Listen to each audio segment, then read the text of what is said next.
I love it. It's pretty good. All right, so we're gonna be tiny bit late because we're missing a certain asshole. But I guess I'll officially intro the stream and what we're doing here, and that is welcome to the episode. I'm calling it episode 0 of what I was graciously given the title for, and that is Ready Check, which is gonna be my my talkie streams where I bring in people and we start talking about stuff related to Final Fantasy. And I love talkies. hang on, I need to turn some people up. With me as of right now, we have Ori, Box, and Mars. And joining us shortly, I hope, will be Drak. So go ahead and say hi, guys.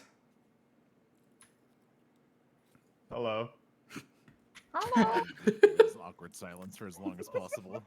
Just really wind it up. Beautiful. Hi. Hello.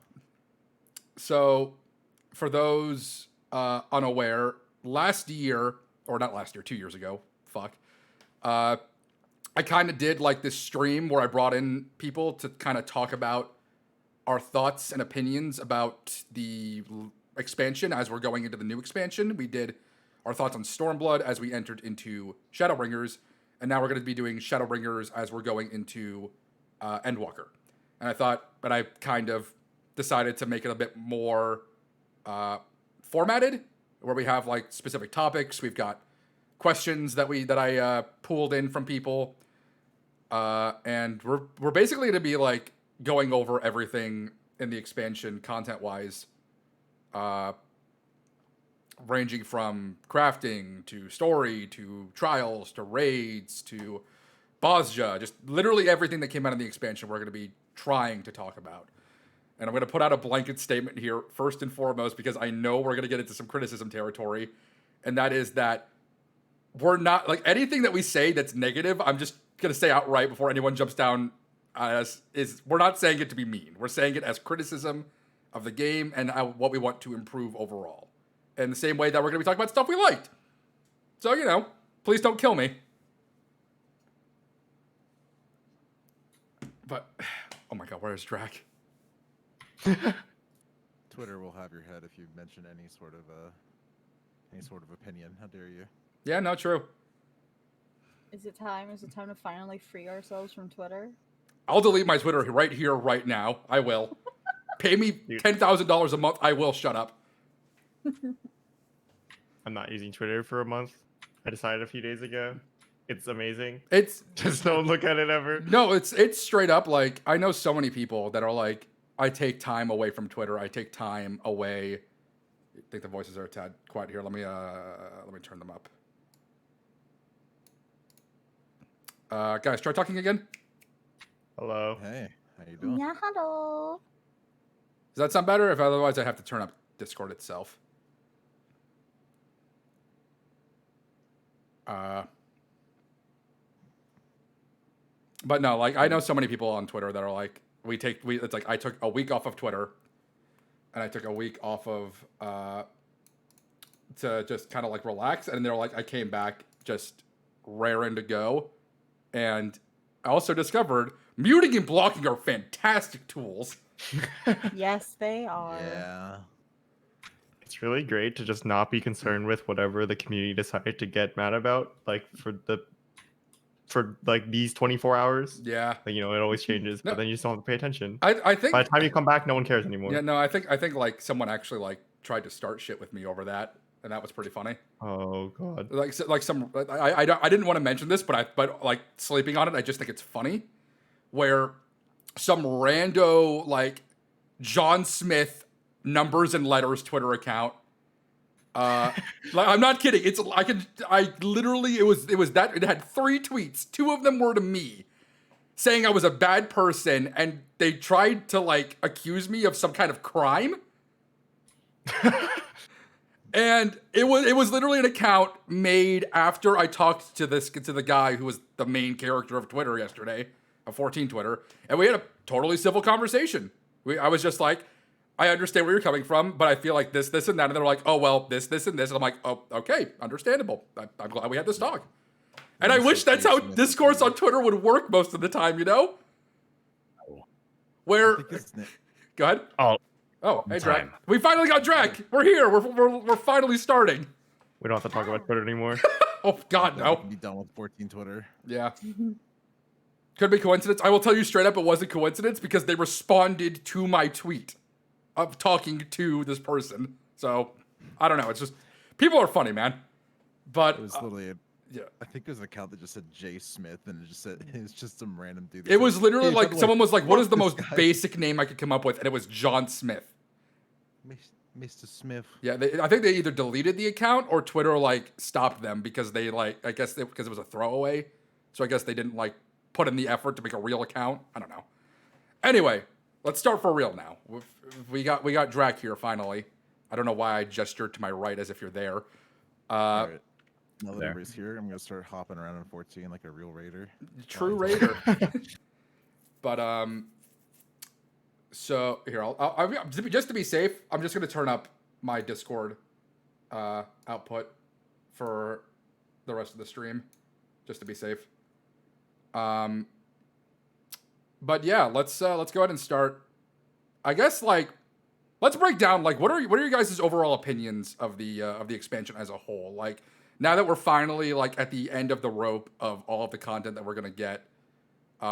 What's your overall feeling of it as people who have played the game for a long time?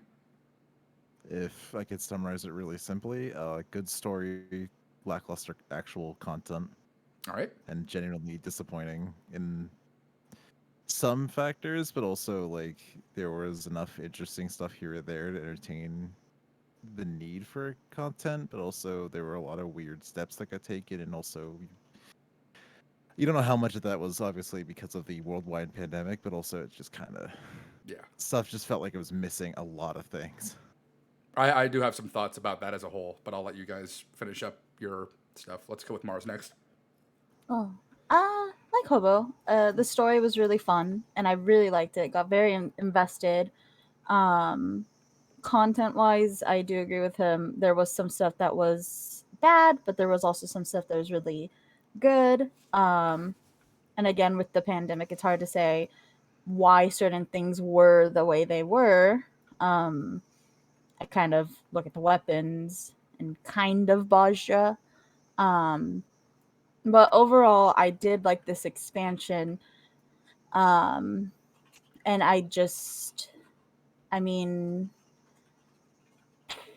it was good. It was a good expansion. It was a good expansion. Could there have been more? Sure. But also, because of the pandemic, it's hard to really say, oh, there should have been more because there shouldn't have been. There was a pandemic. So that's my thoughts on it. All right. Drake.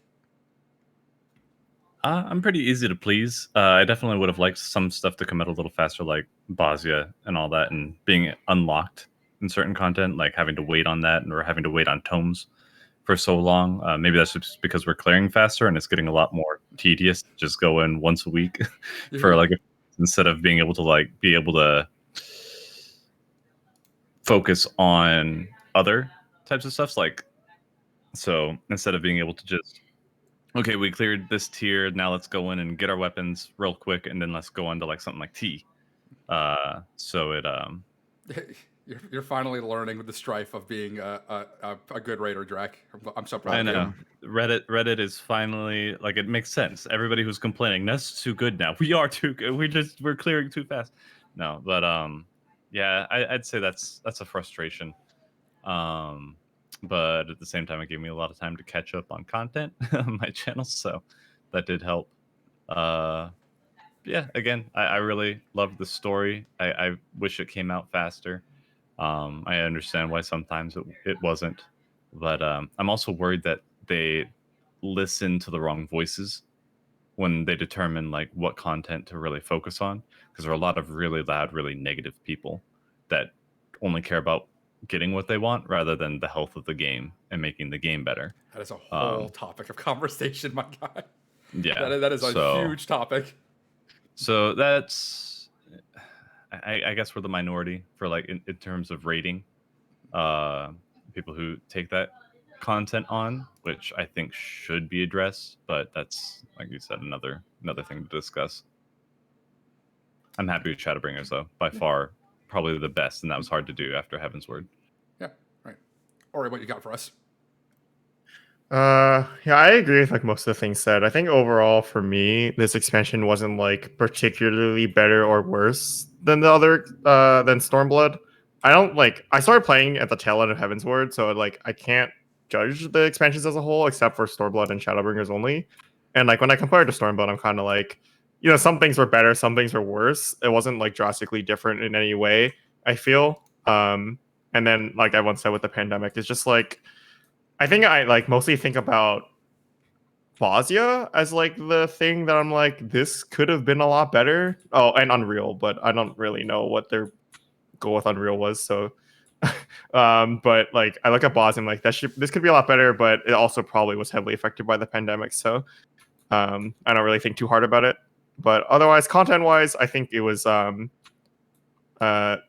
I guess like if I'm just speaking overall, I would say like some things were better. Like I thought the raids themselves were better. Some things were worse. Like I felt like the jobs overall weren't as fun. But like it kind of averages out. Yeah, that's something I do kind of feel with each expansion, is that no expansion is perfect. Like people kind of hold like Heaven's Ward and now for some reason to an extent Stormblood as like these holy grails of like, this is how it should have been. Like it was so good back then. But as someone who has I've literally been playing this game since A Realm Reborn, and I could easily pick out so many aspects of each expansion that were good and so many that were bad. And I feel like part of that comes down to like Square Enix kind of experimenting. Because with each expansion, it feels like there is at least like 2 or 3 things where they sit down and go, we want to try this, so we're going to put out content that's kind of experimental and kind of like in a testing phase and see how people like it and improve on it. It happened with Eureka. Eureka was this content, and some people blasted it, some people thought it was good and other stuff, and then they were like, okay, we have this content, now we're going to take that and we're going to turn it into Bosnia. Which I feel like a lot of people think that Bosnia was an improvement over Eureka, in some ways more than others. And I just feel like, in most regards, like something, like again, like some things improve, some things deteriorate, and it's just that balance that happens. It's whether or not some things, like more things improve or deteriorate, and whether or not more things deteriorate than improve. Is, I guess, the best way to put it. Yeah, I personally like them experimenting. Yeah. No, it's nice because like I see so many people that are like, they get upset when Square tries new things and it doesn't work.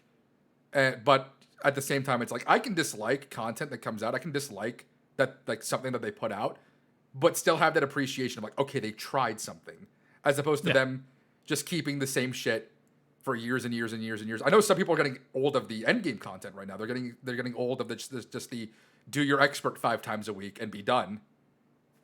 I know some people are getting tired of that, and to see like them, to see like what they could possibly attempt for endgame, who knows?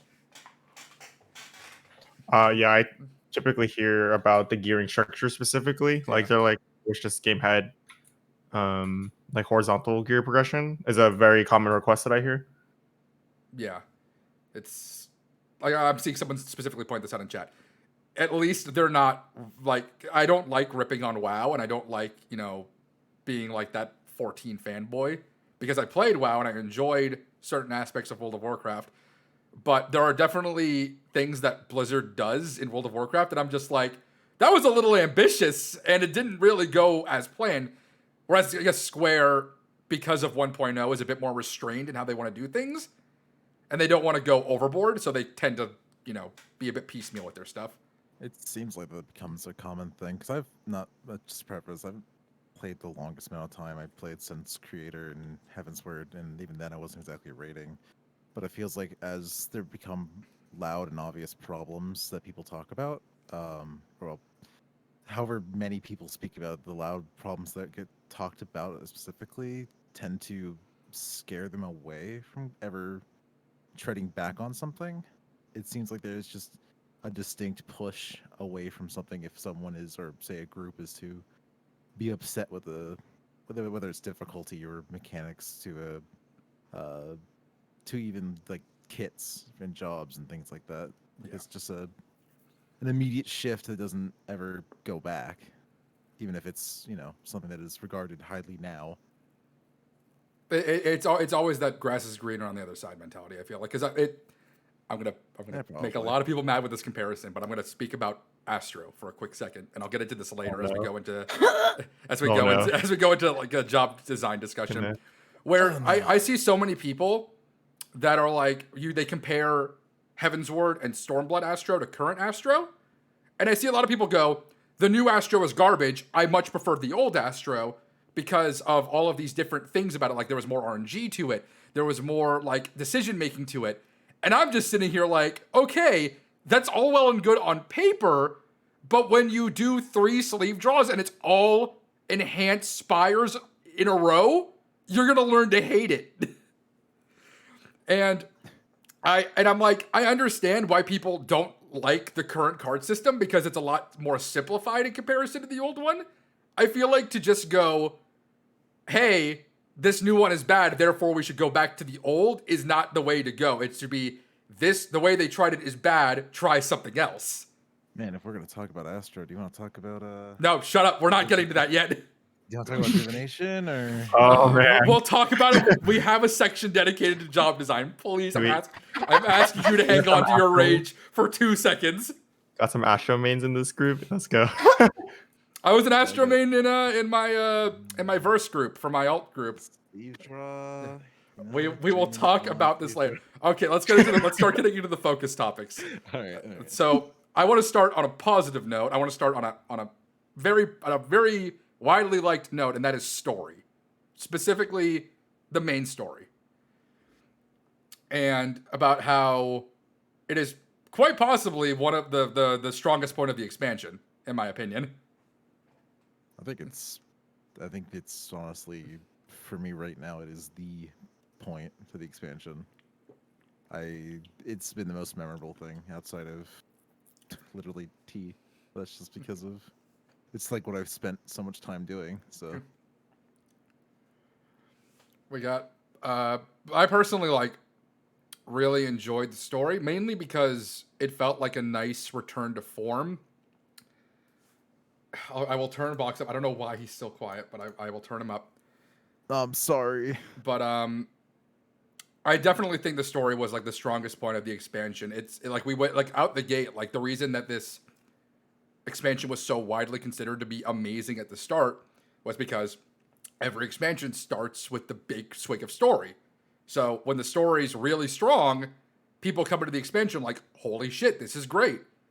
It's part of the reason why a lot of people were kind of lukewarm on Stormblood, because I felt like Stormblood's story didn't really start that strong. Stormblood was a slow burn. I still really liked a lot of the beats, but it was very kind of disconnected, and it tried to pull you too many places. Which is I think like the idea that I have for why Stormblood was the way that it was because they were trying to get to Shadowbringers. Yeah, they were like, okay, we have this stuff from 1.0 that we need to get out of the way so that we can start the shit that we want to do. So let's get that shit out of the way and focus on the Shadowbringers stuff. Focus on the stuff that we've had set up since A Realm Reborn and Heavensward. I do have something I wanted to say on the note of the story as a whole, not just Shadowbringers, which also lends like a praise towards how much Shadowbringers' story was important to me. And I might piss people off. I know Mari is very much in love with Heavensward's story, as are a lot of people. When I started, it didn't get me at all, and I didn't give a shit about Heavensward's story and didn't know until this expansion, because I skipped through that. I didn't care about most of Stormblood. Obviously, that's not too different from a lot of people, but to me, the actual how good Shadowbringers' story was as a whole actually drew me back to go back and learn everything again, because had so many good reference points, I guess was the big thing, and it drew a lot of things together that were really important, and it helped actually make me, as somebody who didn't care when I started, actually think, hey, this game's got a good story. Surprisingly, Now we just gotta I should probably heat probably that go mindset read into it. Ori. Because you told me before we started that like you weren't super big on the story, right? Like I okay, so maybe people hate me. I just don't read the story. Like okay, so I like read all of A Realm Reborn when I started, and I hated it so much I have never read the story past that. I mean that's fair. Like because you're mainly in this game for the content. You're mainly in this game for like raids and stuff. I am now. Like when I first started, like I did read the story of A Realm Reborn up till like I want to say patch like 2.2 or something, or like, You hit the filler right on the head, my guy. I'm so sorry.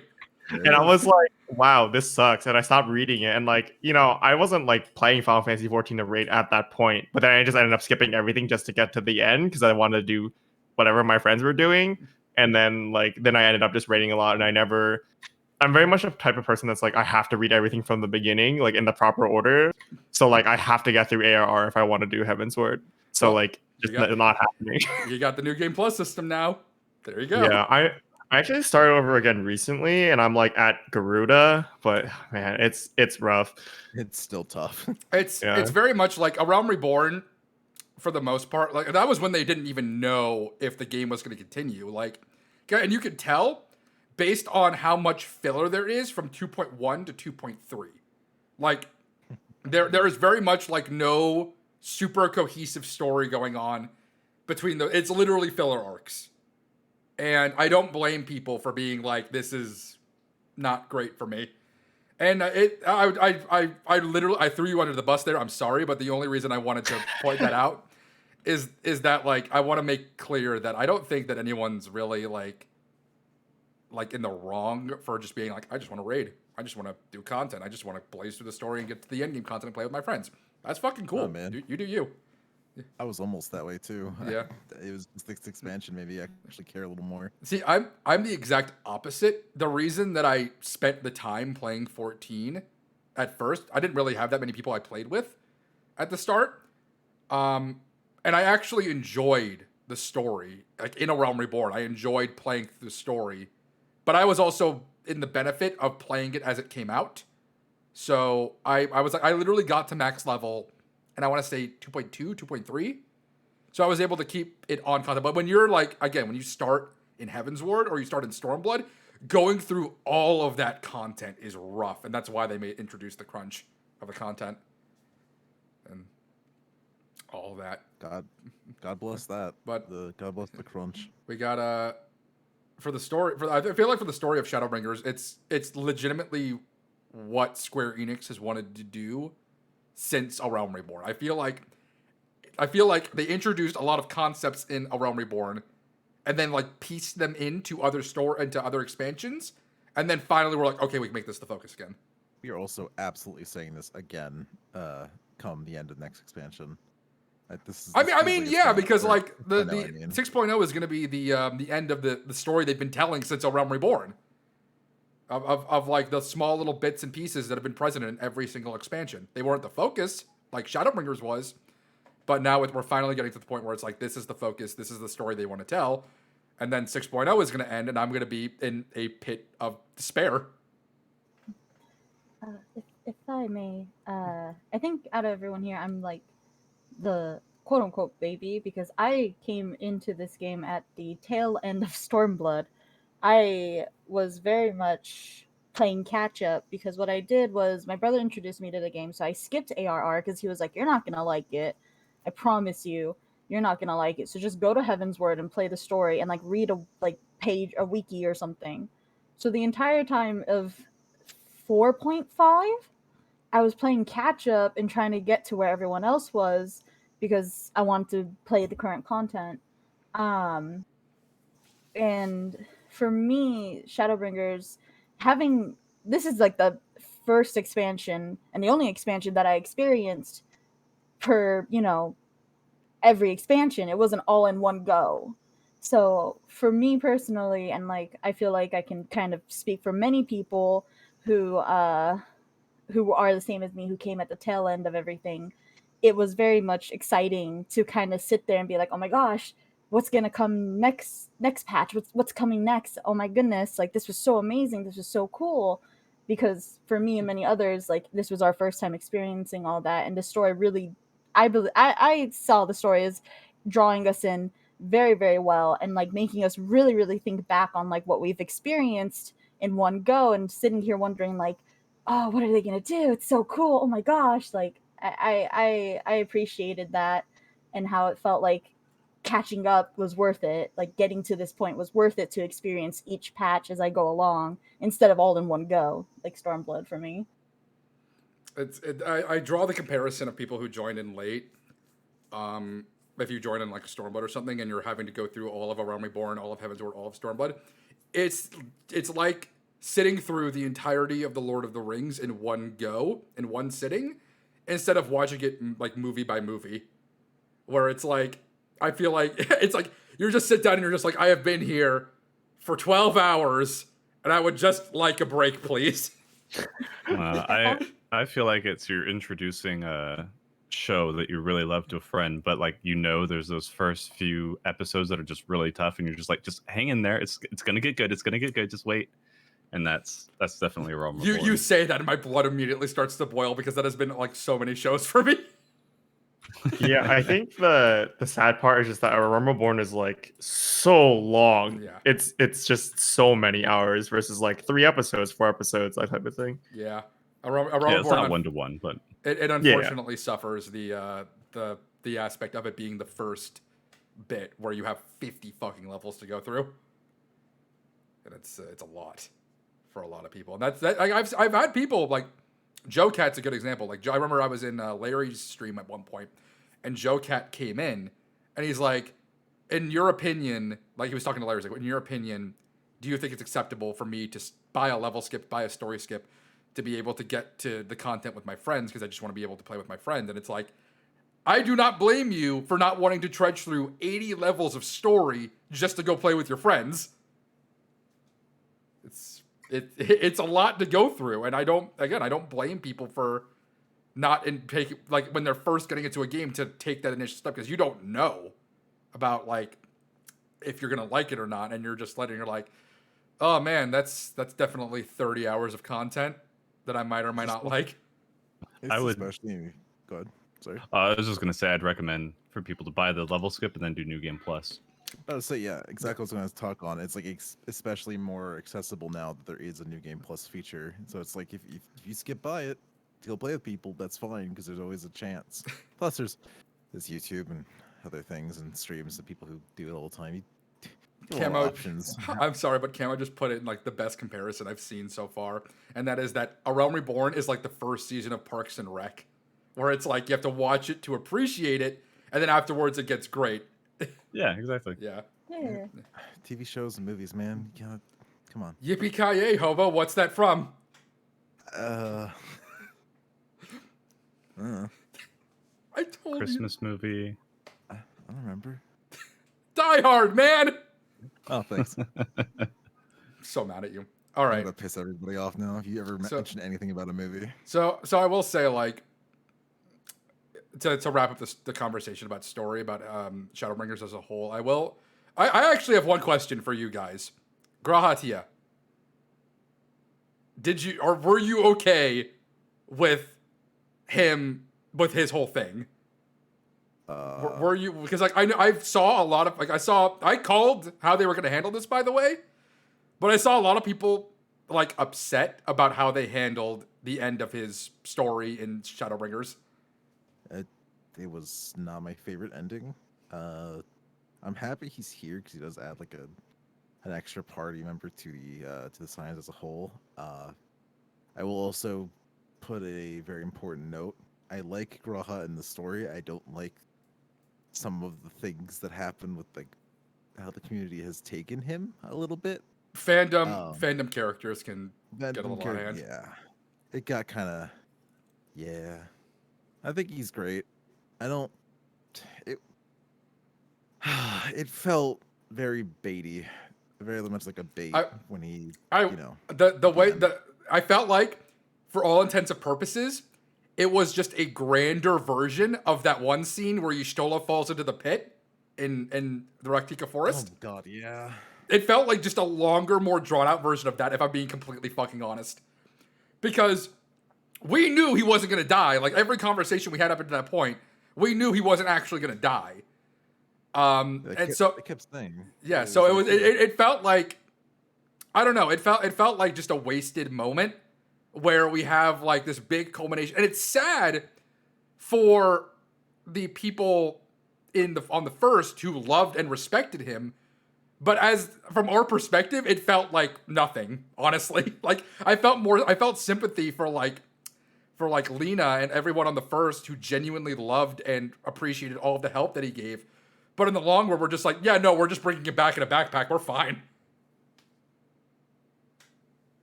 I just Yeah. rather he just came with us instead of the whole death scene. I would have much preferred if he actually like said goodbye to the people of the That's Crystarium. Yeah, Like too. to see, like, 'cause it felt like a cop out where he just turned into a crystal and we just took him away. But it genuinely felt like I would have appreciated, and it would have felt a lot more emotional if we literally gathered everybody in the square and had him give a tearful goodbye to everybody that he had helped for the past 100 years.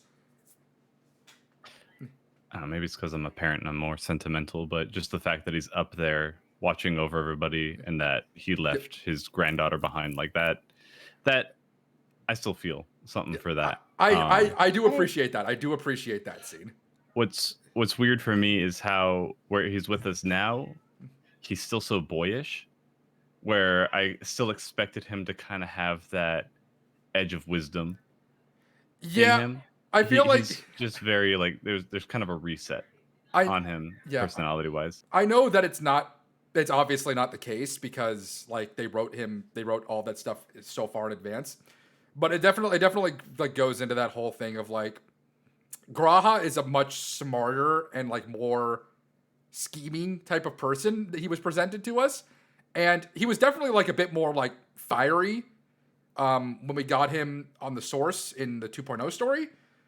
But he was definitely a lot like calmer and more calculating when we met him in the Crystarium. And it definitely feels like you said, it definitely feels like he came back to that initial mindset of being fire. And I don't know if that's just like because he's in a younger body or because like he's just around where he was when he was younger. I don't know, but I definitely would appreciate seeing him to be a bit more of like the wizened leader that he was in the Crystarium. Yeah, because I mean he's getting to live out his fantasies of like adventuring with us now in a body that works. But yeah, he just kind of he went too far back, and there's no more of that like scheming that. No, because it's being brought up. We like for those of you who don't know about how Graha was brought back, we took like his essence and his memories from the first, and we brought it back with us to the source, and we merged that with the Graha that was in the Crystal Tower in our timeline. So yeah, they're the same person, but if you lived for 100 years and then someone took your memories out and injected them back into your like younger self, you're still gonna have those elements of you. You're still gonna have like all the experience and everything. So I don't think your personality would change drastically, but it would definitely still be there. Yeah, there should still be those elements. I'm not saying that he needs to be the first Graha, but he just went completely back to source Graha without those. It doesn't seem like he has those experiences anymore, is my thing, and he does. Yeah, because like the way that he's acting in the Endwalker trailer, I hope they kind of bring back that element, especially when he goes back to Sharlayan. I was gonna mention that I hope that comes back because on one hand I do kind of understand. Well, I kind of feel like the reason why he's kind of acting so spunky is because like the Crystal Tower series Graha, when I went through it and like trugged to it, it felt like he was just kind of like a frat boy kind of. So I feel like they kind of put 100-year-old Graha memories into a frat boy. Now he's like, well, I'm smart, but I'm still gonna like pop a beer and go party hard. It's like you take like the wizened elder of a village and you go and you inject him into the Warrior of Light's fan club president. Yeah, pretty much. Which is what, let's be fair, that is what he is for the most part. Absolutely. He is the Yeah. president of the Warrior of Light fan club. It's definitely like, again, because the thing that I don't like, which is what the community has kind of latched onto, is that personality of that fanboy personality of Graha. That is an element of Graha where he's read so much about what we've done, about, like, you see it in 5.5, I think 5.5 or 5.4, where he meets Estinian and he's like, "Oh my God, you're Estinian! I've heard so much about you." And it's like, that's a reasonable reaction because he's like based his entire life on preserving this story. And it's like, yeah, of course, when he meets someone that he's heard so much about, he's gonna be like, "Oh shit, like, you're that person and I love everything about that." But he's also not like the ooh, I'm so small and cute person that people make him out to be. I don't like fandom Graha. You're much saying, ooh. Box? Oh, I was just gonna say that it was 5.5. That's all. Yeah. And it's again, like, I don't mind that aspect of his personality. I think like having a multifaceted personality of, like, you know, like he's, you know, serious and he's smart and he's capable of figuring stuff out in combination with that like childlike wonder of all these people he's learned about. I feel like that's a good character. I like that character. It was I genuinely enjoyed the scene where he does meet Sidian, like you mentioned, where his eyes just fucking like sparkled and he's like, "Oh my God, it's you! I heard about you." He's like, that's fun and all, but I don't, as was already said before, I don't think that's the big thing everyone's looking at. Like, "Oh, he's such a fanboy." I'm like, but Allegan Graha, like his actual whole backstory and everything is so cool and interesting. I will flat out say I genuinely hope in the story, like when we go to Charlian, we start to see like the more like the more like academic part of the Scions. Like we get to see like their focuses and like their studying, and I want to see more. I'm a nerd. I want to see more of the fucking, like, what is this college of Eorzea, and I want to see it in full force. Because like there's so much lore about Charlian and about what people have to do in order to get their Archon tattoo, and they have theses and Colosseum presentations, and I'm like, let me see that. Let me see that intelligence at work. Bro, Please. let me see why they have their council as a giant spiral room that's gonna make Y'shtola slam into a wall and turn around. I love that shit. All right. The final point of focus I want to make. Well, there's two final focuses, and they kind of tie into each other. Ascians. Let's get into that territory. Pinnacle of the Shadowbringers. I think they were handled really good. I love them. And I'm excited to see where it goes from here. I'm genuinely excited. Thank you for making me care more about Ascians. Genuinely, I was wanting to learn more about Ascians because in A Realm Reborn and Heavensward and stuff, they were literally just like Organization 13. Just a bunch of random fucking dudes in hoods that are just like, I'm gonna stalk the Warrior of Light and cause summonings. And I'm like, why though? Yes, I'm on the moon. Yes. And then fucking Emmett Selk kicks down the door and Shadowbringers is like, lore drop, motherfuckers. I'm like, all right, that's my answer. Cool. I remember when the trailer came out and Emmett was just like, "Yo, it's just your gods are primal." And I was like, "What the fuck?" Yeah, no. See, what do you mean? See, like I'm in the boat of everyone that's like, that's kind of expected. Like if you've been paying attention, you understand. But to have that finally confirmed was like, oh, you know. Yeah. All the speculation. It's officially a thing. This is a divisive topic. I love Fandaniel. I genuinely love Fandaniel. Yeah. I'm a bit of a sucker for the characters. Like, I don't give a fuck. I just want to see. He reminds me of Kefka. You can't give me a Kefka character and expect me to not love him. Yeah. He misses a bit of the whimsical aspect. Oh yeah, no, he misses like he's theater nerd Kefka. Fuck him. Understandable. All right. No, I like Xeno, but I'm not a fan of him. Daniel. Xenos is just getting on my nerves. I genuinely hope that this is the other thing I wanted to talk about was Xeno's little appearances. Literally every patch, Xeno just kind of steps in from behind the curtain and goes, "Remember me?" And it's like, I get Go it. away. They need to remind us that he exists. But I'm genuinely hoping they handle his character better in 6.0. I'm so badly hoping that they do. I don't He's know. like- I liked him. I Just don't not like mind him. people. Like, I'm not like, I don't have a hate boner for him like some people do. But I just want him to have more of a personality than just point, like, people point, I want to fight that guy. I did come into kind of a realization. He's kind of got the attitude of Graha if he was evil. Don't say that to me. Get I'm mad about that. What I like about him is that he's just a simple character, and he doesn't. I don't think you need something like really complex to enjoy something. I don't know. He's like the Frieza.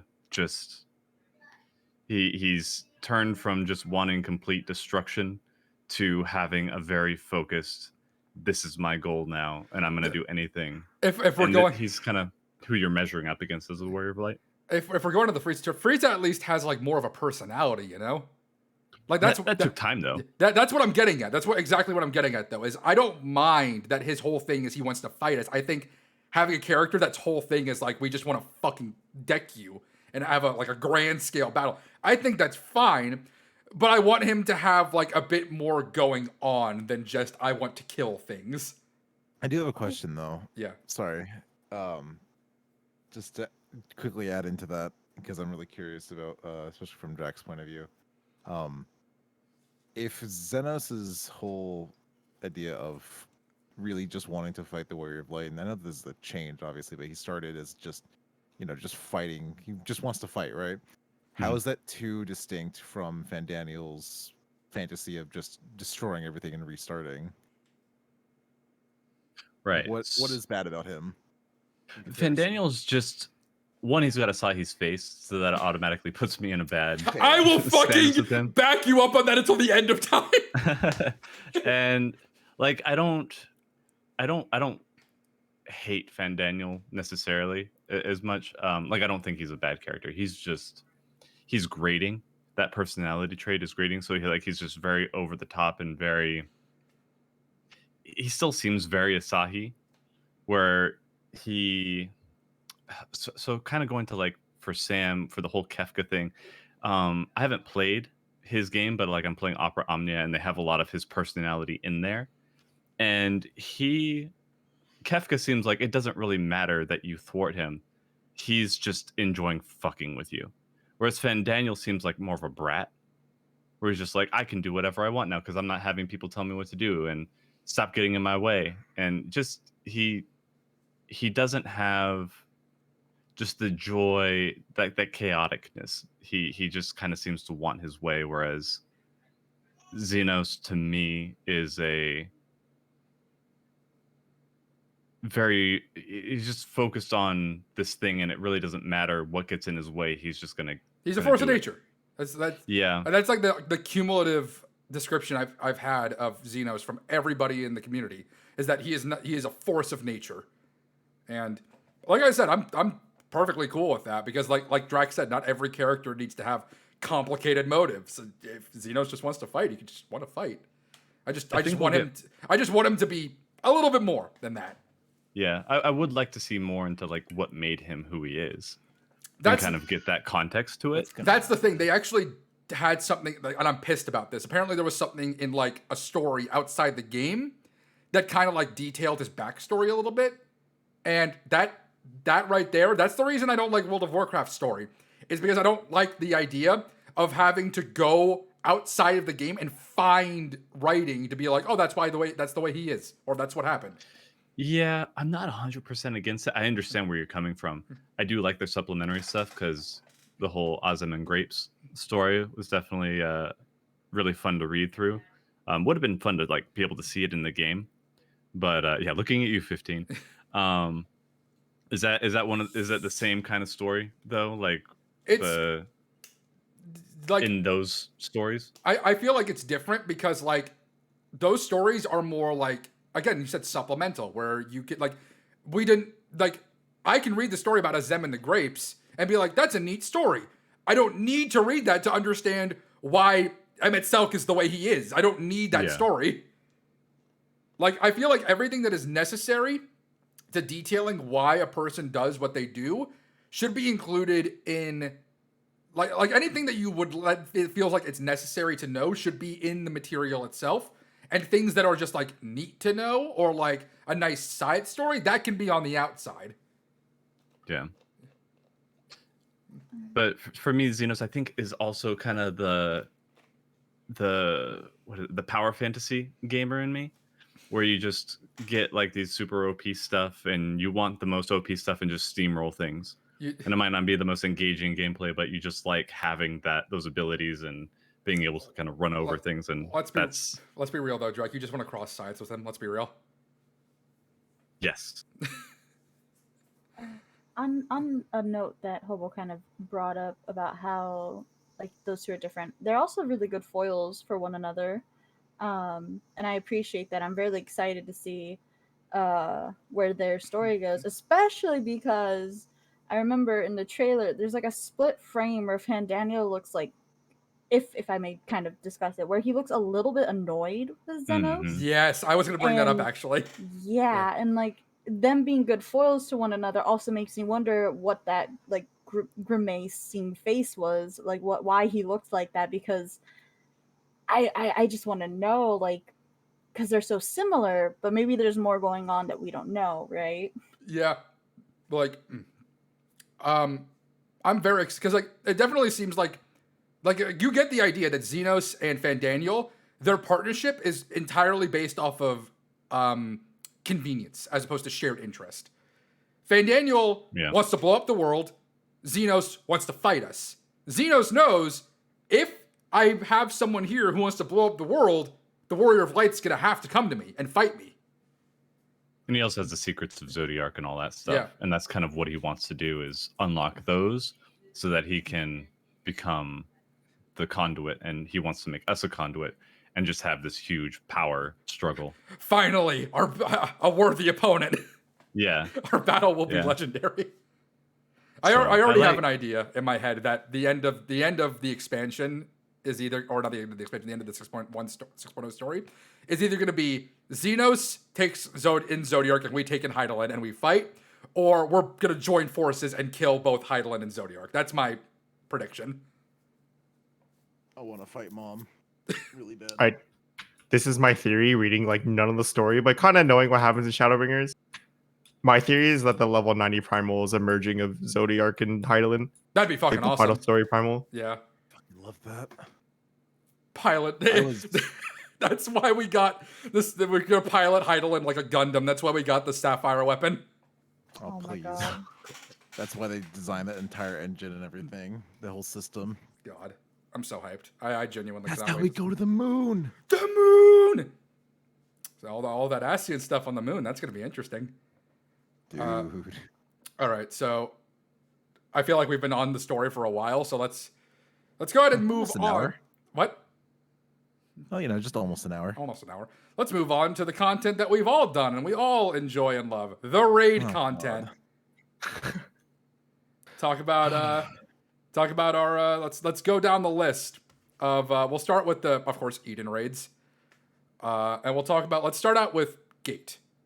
I know everyone here has done Gate. Everyone here has done all the fights while they were relevant. And I will actually, no, let's start out overall what our thoughts on the raid tier as a whole, and then we can go into the details. And I will say, Eden, better than Omega. And that's all I could have asked for. Yep. In terms of a lot of things. I have I can't really speak on this. Homie, I'm a tank. They shafted my role in this expansion. Nothing felt. That's a problem with the job, though, not the I know. fights. I know. Also, God. Oh no, I was just gonna say from a healer point of view, Eden was fun, but I will say the most challenging one was at the very end as a healer, where even as a best in slaw healer, it slaps. But otherwise, healing this entire E1 through E12 has been a very, very interesting time. If I were to go into detail into which one I like the most, we'll get to that. But like as a healer, I enjoyed the raid tier. What about you two, Ori and Drak?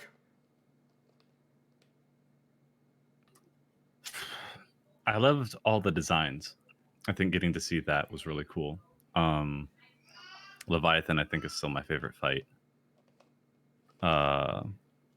And yeah, I think they got like real creative with it. But what was it? The second tier, really boring. No, I have words for the second tier. I have words, but Oh, don't we all? we'll go down that line in a second. What about you, Ori? But Keep going, Drak. no, that's it. A lot of cool designs. Some of the fights missed still, even with really cool designs, but some of them absolutely slapped, like Leviathan and Titan. They were just freaking awesome. Yeah, I thought seeing Titan for the first time turn into a car that was sick, and then he wasn't the mount, and that was less sick. But I'm so mad about that. I'm still so mad. We got You got Ramu, fucking- but not the Titan car. Fuck. You got Thankert's stupid boot car. Yeah. The actual car. But overall, I would say Eden was better than Omega overall. I think like Omega was stronger. It's actually kind of hard to say, but like okay, Eden specifically, the story was a lot better than Omega's story.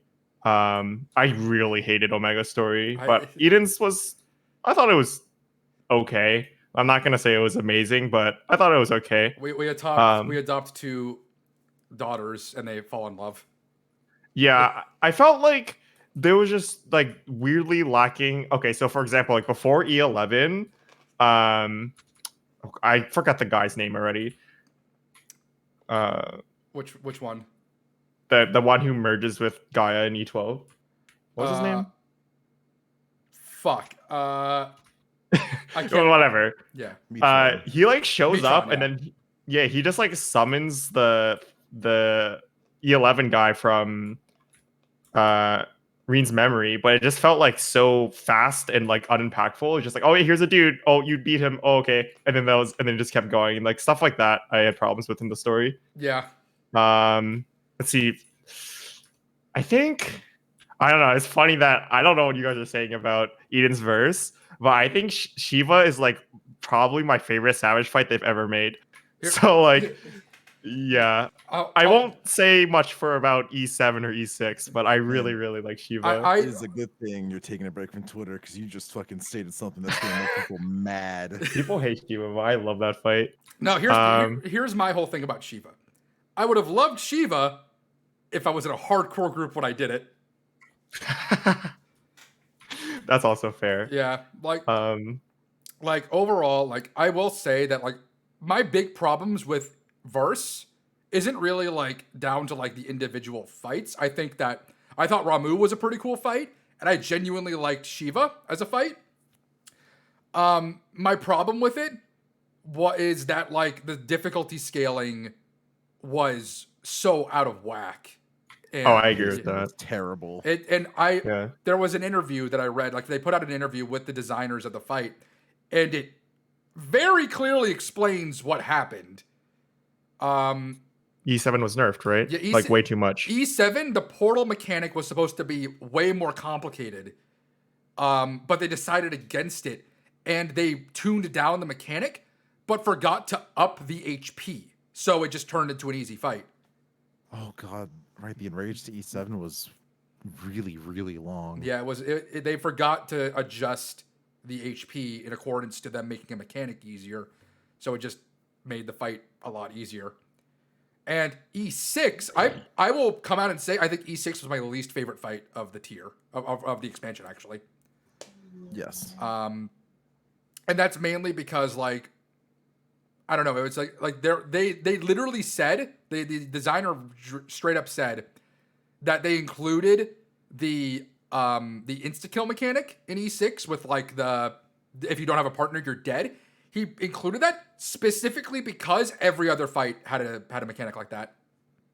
Oh man. He said that he put in that mechanic just because he felt like he had to. I didn't know that, man. I hate this fight. And also like, I know so many people like the color scheme of E6 was such a problem for them. Yeah. Always laugh at Ifrit landing, fucking up higher hertz monitors as well. Yeah, like there were parts of E6 that I genuinely I love the tank buster in E6. Yeah, Yeah. that's a good buster. Yeah, it's a cool. Yes. It's like if I could take anything from that fight and just be like, do more of this. It's the tank buster. I thought that was a cool tank buster. It was something to do. It was a more interesting tank mechanic, which this game desperately fucking needs.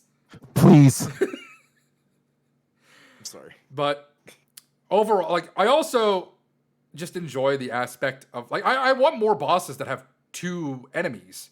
I want more of that.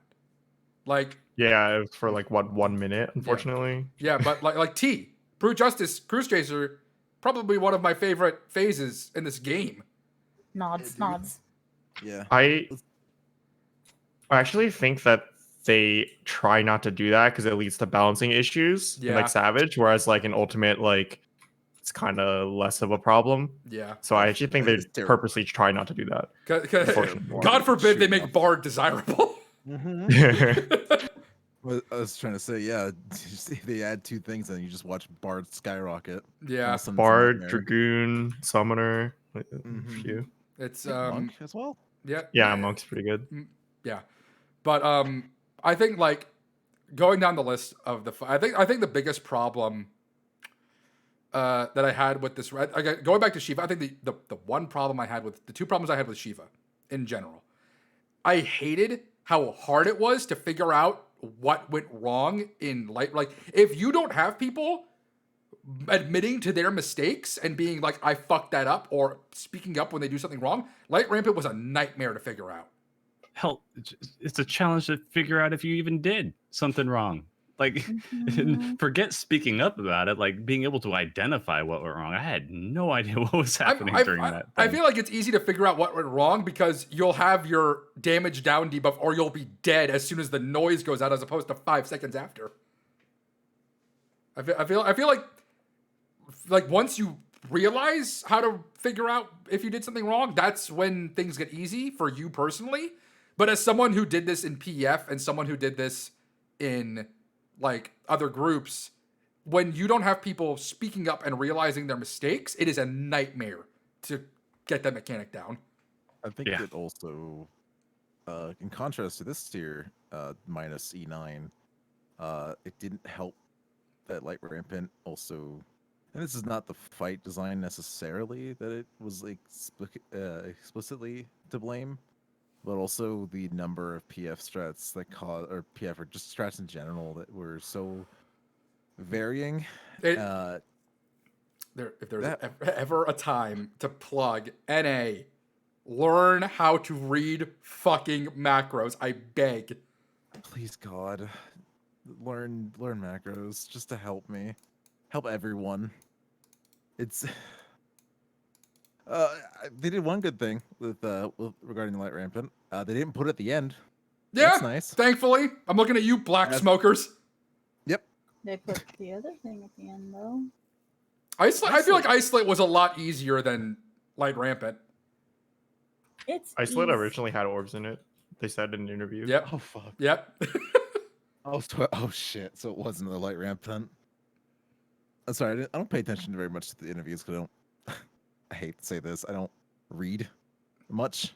I like to look into detail on those things. We're Final Fantasy players. We're not meant to. Okay. Now I know why, and I can't read macros. I got it. I'm part of the No, problem you here. cannot read. No, I say introduce macros into it because it creates this.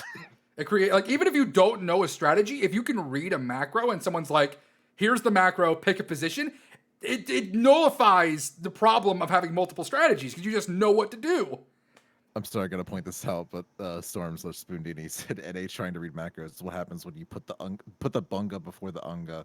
That is the perfect way to describe like how it feels. I literally like I to rated say. with I don't know how many of y'all know Pharaoh, but I rated with Pharaoh Mhm. for Eden. And once we were done with our week 1 prog, he came into our raid and he's just like, I have macros. and he posted the macros of the strategies we were going to use, and I'm just like, we got this. We got this down in an hour, and I'm like, why can't this be a thing? Yeah, me and Mari did ult reclears with him on reset, like exactly on reset, and we went to PF and we'd mark macros. People actually respected them and read them, and it was really, really easy. And then that never happens anywhere else. It's One just... of the. Go ahead. Okay. No, you. I was on. I was gonna say one of the problems with Light Rampant specifically though isn't like there were multiple strats, but also like every single strat was bad. Like at least for the first 8 or so weeks, because people were just doing it was Ilya or Forsaken, right? Those were the main two on Aether at least. And both of those strats are just bad strats. Like only I think I did a lot of Shiva pugging pretty much the whole tier actually. So for like 9 months, I pugged Shiva a lot. And like as time went on, especially when the tier got unlocked, people, I guess a lot of people still did Ilya, but they also started doing what's the good one called? Sharingan? Yeah, people started doing Sharingan or the other one that's like very similar to Sharingan. And once people started doing those, it was also better. Like so, part of it was also just. Part of the reason why people hate Light Rampant so much is because like Ilya is not a good strat. I It's just genuinely did not like. I thought like I was a monk main, in E8, and when someone was like, okay, when you get the orb, you're gonna need to disengage off the boss for a few GCDs, and I said, you can go fuck yourself. Just expecting a monk to be totally fine with disengaging for multiple GCDs. You're insane. But But goodness, I switched to summoner in that time. I will admit though, like Sharingan looks scary. Like someone showed me Sharingan strat. I looked at this. I'm like, this seems like hell. And then it's like, no, that's actually the best strategy. So I understand people looking at Sharingan and being like, that's terrifying, but it's good. Yeah, if the orbs look scary, I could see that, but once you do it, you realize there's actually quite a bit of wiggle room. It's actually not too difficult. Yeah, no, they look like they're close. Yeah, like it's one of those things where it's like it looks tricky, but in reality, if you execute it, it's actually really good.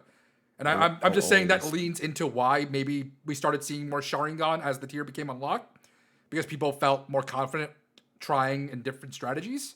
Maybe. I will always remember when you were trying to pug the tier unlocked for Shiva, and I just remember hard griefing you because I never heard of anything about Sharingan. I only knew Ilya, and I just couldn't get it in my brain because I knew the mechanic to be solved by was the Ilya strat. Well, we used Ayatori. That was Ayatori or something else? Yeah, what we were using, the one that you were struggling with was Ayatori. Ayatori is great. Ayatori and Sharingan are very similar to each other. There's a slight difference where you start, and that's about it. Yeah. Man, I just sucked at Light Rampant, all right? Something about it just You're not being judged here. You're in a safe space. Like, we understand. Are you kidding? Have you seen how much we bully him? I'm just like, I'm not throwing stones here. From raid lead to raid lead, I hope you can understand just being thrown constant shit, especially by Sam. Have you? There's a reason he doesn't let me in Nest. He doesn't want the bullying to increase. It was literally a time during one of the sponsored streams I did where I said something. I was like, "Shut up, Sam," because I knew it was coming. Literally, like, I'm not fucking kidding. He straight up said something, and he could predict that I was gonna make fun of him. Yeah. So I was like, "Yeah, I'm ready for it." Yeah, no, like I'm seeing people in chat say Ayatori and Sharingan are fairly similar. I'm saying that like I did Ayatori with a second group, went like months down the line, when I was like familiar with the strategies and was like, oh, these aren't that complicated. I'm just saying when I first saw Sharingan and first saw Ayatori, I was a little like, oh shit, that looks difficult. And I tend to be a bit anxious when it comes to learning new mechanics. So man, I did Shiva so little I don't even have the Ramen mount. I literally got the weapon from a coffer and then just nothing. Sounds like we got to put the group together because I know my alt group's Paladin wants the Dark Knight weapon really badly. I don't even. Could you imagine how like we could probably care. destroy Shiva at current eye level? Can we skip the Light Rampant? No. No, literally impossible, Hobo. That probably still one shots you, so you have to do it right, I think. Man, I really wish they put that at the end of the fight. Totally would have been so much better for me. And But I an expansion after. going out of verse for a second, I will say that I feel like Promise was a spectacular raid tier. Yes. I don't know Yes. if like people disagree with that or have any opinions about fights specifically, but I feel like overall, it's probably the best raid tier we've gotten in a while. Scaling was actually good, which was nice. I feel like for me, it's like the most consistent raid tier where like none of the fights were like aggressively terrible, whereas like every other, at least for me, sorry, Jack, I really don't like E3 or like E7, and then like going back, it's like O10, O5 and 6, O1, like all of those. Like every tier has like a fight I really don't like. This tier is like, yeah, like all the fights are pretty good. The last time there was a tier that I liked every single fight was literally fucking Creator. Yeah. Oh. Yeah, I can kind of agree with that. I think like the problem with this tier though is that like at least for me, there's no fight that really stands out. I think Door Boss is pretty cool, but it's like, you know, kind of short. It's just 9 minutes. And like I personally really don't like checkpoints. But like for me, it's like if I look at like I like Shiva a lot better than that fight, for example. Or like Eden Prime is a better first fight in my opinion. Or like if I go back further, it's like O11 is better than Fatebreaker, like stuff like that. Oh, I feel like comparing O11, like O11 was like the standout fight of Omega. It was such a good fight. Yeah, but also I, Omega had a lot of really bad fights. So Yeah, no, that's exactly it. Like that's part of the reason why I prefer Eden over Omega is because Omega had like I would say like 3 or 4 really good fights, and then the rest of them were like not great. Midgard Somer. Okay. Nay. But go ahead. Mars get something. I was gonna say, like Promise was really good because it was obviously like what they took from the last 2 tiers and kind of just shoved together and was like, this should work because we took everything good from everything.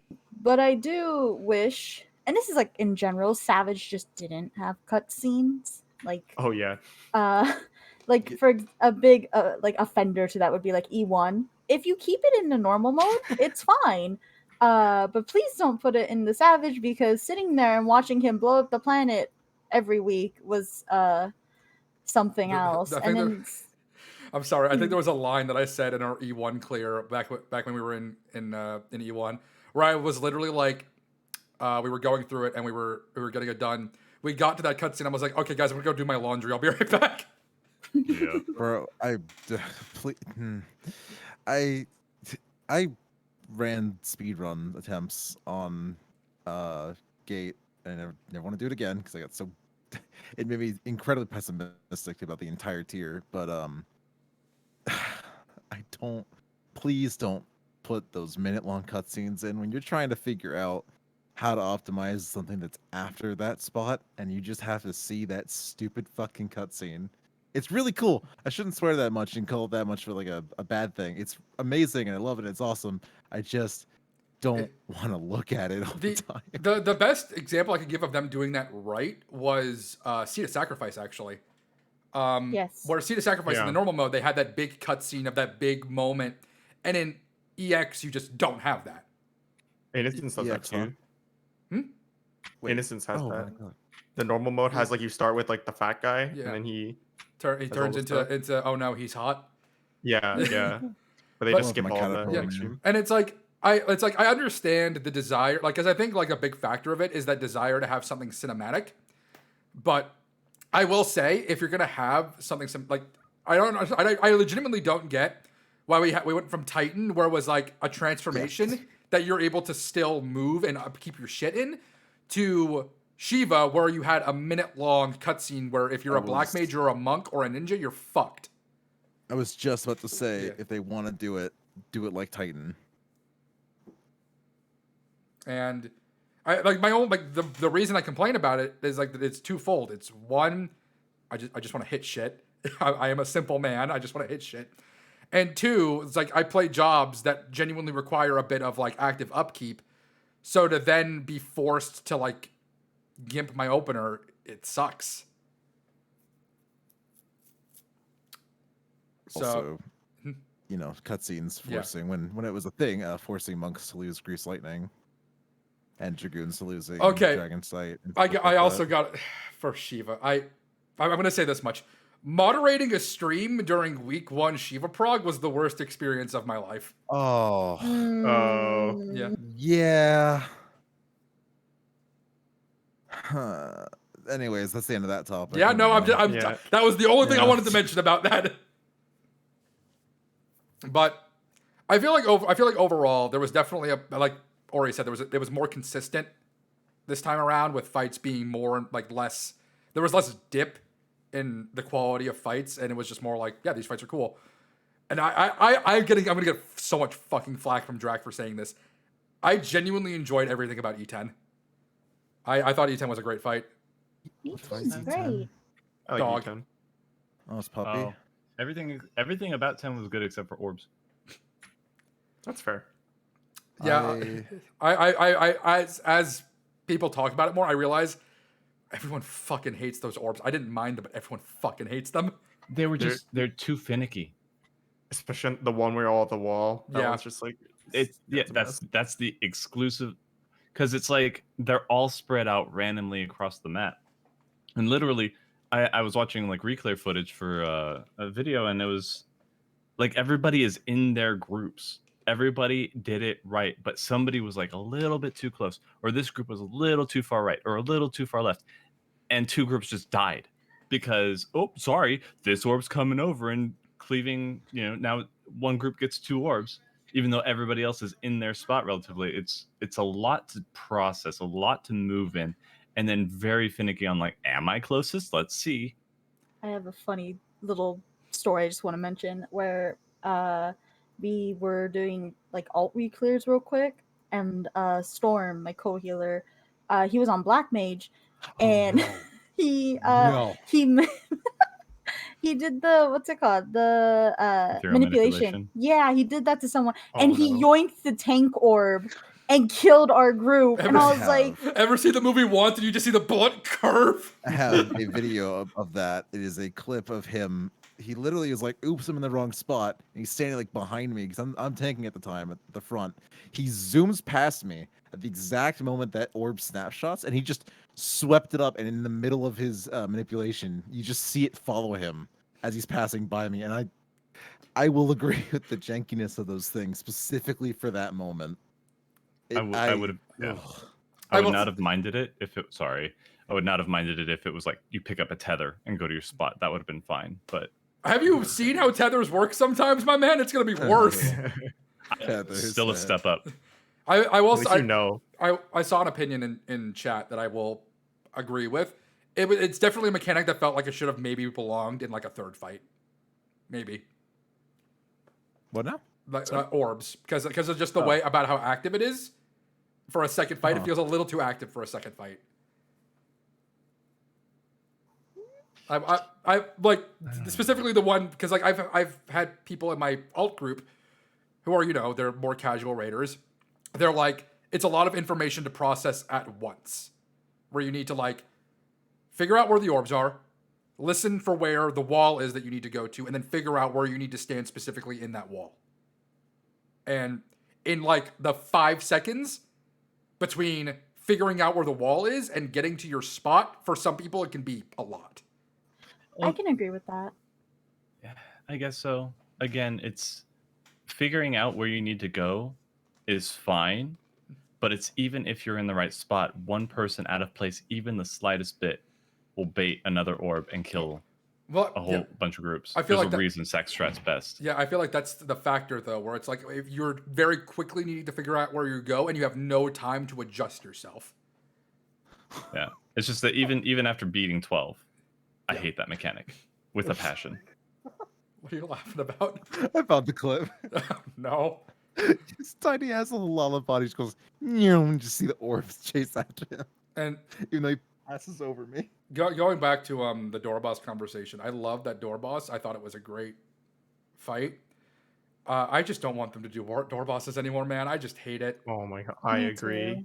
I so agree. I was so happy.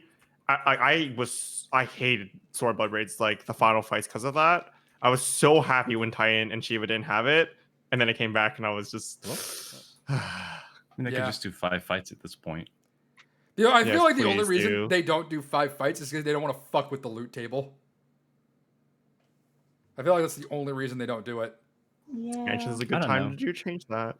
Fucking yeah, just give chests from what 4th fight and then weapons from 5th fight. That'd be fair. I also actually having pants drop from 2 fights and the chest drop from 1 fight, and then what would the last fight have? Chest. No, and that's what I'm weapons. saying is Yeah. that the 4th fight would be the chest, and you could have legs there too, and then the last fight would be weapons. Yeah, but weapons you and have to common have stuff. more of a pool than just the one thing, you know? That's how know, they They do should it. weapons just are add they should add duplicate tome upgrade items. I feel like those are always like at least for week 1 groups. Yeah. Those are a huge slog. Like those, they always are like the last things you get because they take forever and everyone needs them. Yeah, it's Yeah. definitely. I definitely had all of my raid gear before I had all my upgrades. Yeah. But speaking of the loot system, what do you guys think of the change from specific drops to coffers? Because I'm Yes. seeing a big divisiveness in that. Static, amazing. PFing, It's terrible. amazing. Oh yeah, I don't PF, so I can't give that perspective. Because It's- on a static, it's the best. Absolutely. Yeah, It helps so much for static stuff because you don't get a shitload of like gear someone already has, and then it just gets wasted. There's almost always somebody that needs something. yeah. I'll put this. I'll give the explanation as to why some people don't like it, because I'm seeing some people being like, people don't like it. I'll put it to you this way. Say you're me and your RNG sucks, right? You go into a fight and the gods just decide you are never going to roll higher than a fucking 40 and you're going to fucking like it. If you go in and PF fights, like I PF a couple of the fights just to get my team into 11 and 12 because we're done with those fights, but I still want stuff. I go in and I PF it and I never get drops because I constantly roll low and it just never creates. Yeah, Hobo, go ahead. You can post it. You have mod privileges, but I'm just, but it's that whole thing of like you're just never able to get drops. And I will say, like, I think that it's better than the alternative of like, because like my whole mindset is you have 2 options as of right now. You have the 2 options right now where you have one of them being random drops, and then the other one is you have the coffers. I would much rather have the chance of getting something every week than having the RNG of just shit that I don't want drops. Because I will very vividly remember there was one raid here, I don't remember which one, but we had a nothing but fucking aiming pants drop for weeks. Yeah, that wasn't even uncommon. Yeah. A lot of groups had stuff like that. And for the comment in chat of like, that's why we have tokens. Yeah, but that's 6 weeks versus 1. Yeah, but I will agree that's why we have tokens and we have those tokens. But at the same time, you have a tier like this tier where every job has like 7 or 8 items they need from raid, and it could be a nightmare. I'm so bad this tier. Nobody think- wanted like anything. Oh, sorry. No, you're fine. I think like for me, the big thing around this topic is like gearing for ultimate is like a huge pain in the ass. It's actually like super annoying if you play more than one role. Yeah. Just like because the way gearing doesn't get unlocked by the time ultimate comes out, and if you need to be prepared to play multiple roles, especially for like melee players, like let's say you play like monk and ninja, it's actually like a lot. And with the old system, getting both best in slot by the time the ultimate comes out was like not guaranteed unless you had alts. But like, it kind of sucks if they force you to have alts, right? Yeah. Yeah. I It's like kind of the mentality where they expect you to have a main job. They don't really like to accommodate too much with people alt jobbing. There was something in an interview roughly around that. Not exactly, but yeah. it's like I think that good. as I said, I think that mentality is fine, except for the fact that they make the job changes when content comes out. So like they just can heavily shift job balance and like make whatever your main job is like suck, and that really sucks for Yeah. people who like are trying to like. What do you Yeah, mean, play a man? high level. I never had to experience them changing my job on 2 raid drops. What are you talking about? At least it Just got better. Anyways. Man. All right, I'm gonna be back real quick. Yeah, go for it. Sorry. But I do think that overall the coffer system is, again, it's much better for statics. It's much better for statics. But I will say, I think in terms of like the system, I've been advocating this for like a year or so. I think odd patches, they need to start increasing, like, because you know at the end of the expansion they make your tomes like go up to 900 a week. Yeah. Like they did that at the end of the expansion. They need to do that in the odd patches. There's literally no reason for them to not just make it so you can get 900 tomes a week in odd patches. It's the catch-up Yeah. patch. I would love for them to do that and unlock the Savage Raid too. Also that Yeah. too. Like straight up, they just need to make that, like they need to make that thing. Like I can see why they wouldn't do it for Savage content, because they want the Savage content to maybe last a little longer. But I personally think they should do it, and the tome system, there's no excuse. Yeah. There's straight up no excuse for them to not make that happen. And it would just make, if anything, it would make people do Ultimate more, because then people will have multiple jobs and they'll be able to go into Ultimate as different things and want to do Ultimate more. Gotta raise the skill floor for that, buddy. I don't know. I'm of the personal opinion. I don't think that there's many people in the community that couldn't do an Ultimate. It's just a matter of having the effort put in. It's that Time they and don't encourage patience. people to improve. We're not getting into this. Yeah. We're not getting here. All right. So we had a large discussion about. Is there anything else people want to add about rating? Is there anything else? Are jobs a different topic? Because I'll just say it. I think that like one of the really important things about Eden for me is that like while the fight designs were pretty good and overall like I think they were like mechanically, when I look at like even compared to Alexander, people really like Midas and stuff. Like I compare them and I'm like, some of these fights feel mechanically somewhat similar, but the jobs now are just so much easier to play that like as a result the mechanics are easier to do because you're not trying to like pay attention to how you do your rotation, and that makes the fights feel a lot easier. And even compared to Stormblood, this is true too. Yeah, we could. I mean, I was planning on talking about like trials next, but we can talk about jobs right now. Oh no, we can rope back to jobs because Yeah, it because affects everything. because I have a lot of words about jobs in this game and all that kind of stuff, and I have a lot of opinions as to what they could do. But I would like to rip into the weapons real fast. Oh yeah, please do. and the trials. Yeah. And I will say, like, I feel like most of the trials that we got in this expansion have been fun. Like I think Seed of Sacrifice is one of the best trials we've gotten in a long time. Yep. And it's such a fucking fun fight. Yeah. And I feel like they go all out with their designs of their story trials, like their story EX trials, because like Hades and Seed of Sacrifice were very good. And on content, I feel like Titania and Innocence paired up really well. Like they wouldn't have been great on their own, but I feel like having both of those in the same patch made them better. Because I agree. because it was just like you had one fight that was more like mechanically intensive, one like with a lot of like mechanics coming out, and then another one was more focused on like phases and DPS and that kind of stuff. So, but we have to address the elephant in the room, and that is Ruby and Emerald weapons. And I have Hope over here. He has words. then we'll start out with Seed of Sacrifice and about how I feel like whoever designed Seed of Sacrifice deserves a raise. Yes. Because that fight was like thematically and mechanically so fun. Better than some Savage fights. Oh yeah, absolutely. Like it was Pook. Pook made it. You deserve a raise, Pook. But like just the pool of like the being able to draw from a pool of mechanics as opposed to it being a set number of things. The interim ad phase, just everything about it was so fun. And doing that fight, I was just like in awe of how fun it was. It's interesting too because it follows the same somewhat structure in that area of what's that one? Varus?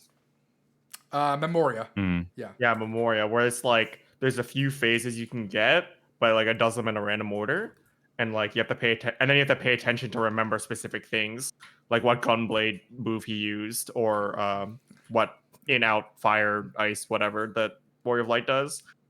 Yeah, They're kind of similar in that way. They're both very fun. I love fights that have those types of mechanics where it's not about like just remembering an order, it's about remembering tells. I love mechanics like that.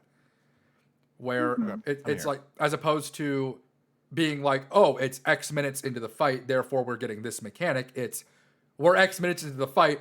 What of the 4 mechanics is he going to throw out here? And you have to pay attention. Like, is there a wind mechanic? Is there wind? Is he doing? Because we like Monster Hunter Sam. Yeah, true. Yeah, and it's I just enjoy those mechanics where it's like, it doesn't have to be necessarily like insane, where it's like you need to be able to tell what pixel is glowing on his body, but it's more like you have 4 things that it's just like Seed of Sacrifice, where it's like we have a mechanic coming out here. Is it going to be warrior? Is it going to be black mage? Is it going to be ninja? Like, what's coming out here? And you just have to know. It's similar to Chaos in 09, where it's like he had these mechanics, but you had to be like, he'll either do this one first or he'll do this one first. You can't just expect the same thing. It could be what Blaze first Yeah. or Tsunami. Yeah. Yeah. Go ahead. I had slight changes, so you finished.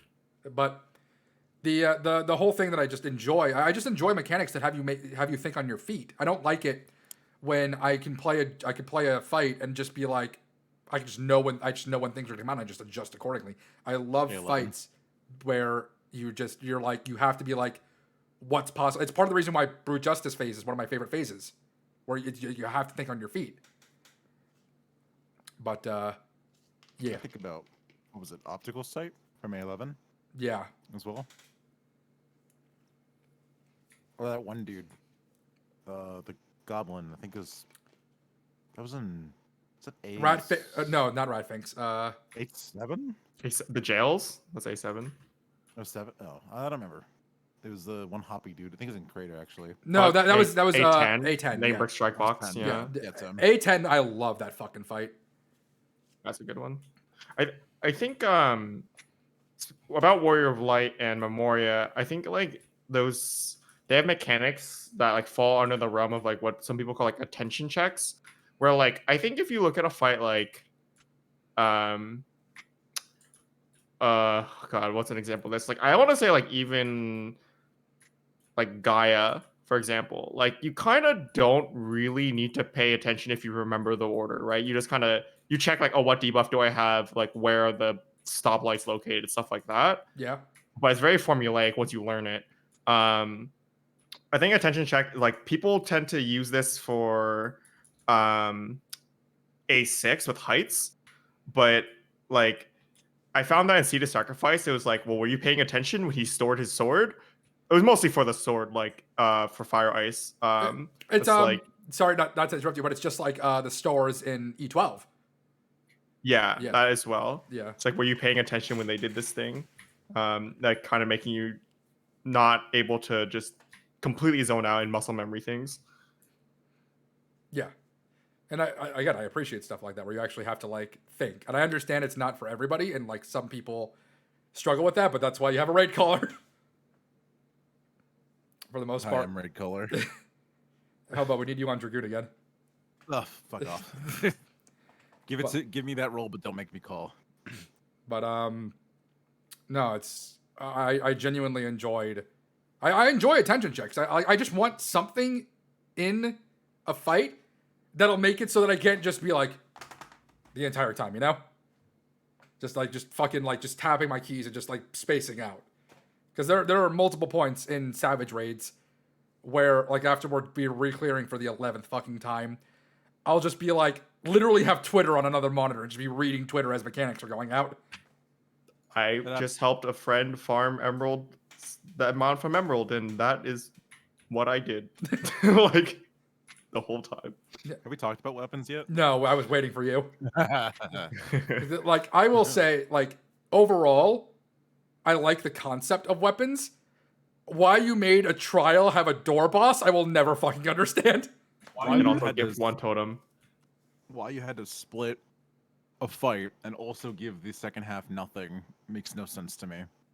I don't even know if it was like 4 total mechanics for Ruby Phase 2, and why Yeah. Emerald had 1 mechanic that actually mattered, and then all of it was very simple. And I say simple, I still struggle with swords because I'm dumb and I haven't done that fight. I only did it 10 times to actually have gear for the tier, and it's just, how did it go so wrong twice? Yeah. Because I like Diamond. I can't stand the other two. It goes back to how they like have a pipeline that's like way in advance. Like by the time they heard the criticisms of Ruby, they were probably already working on Diamond.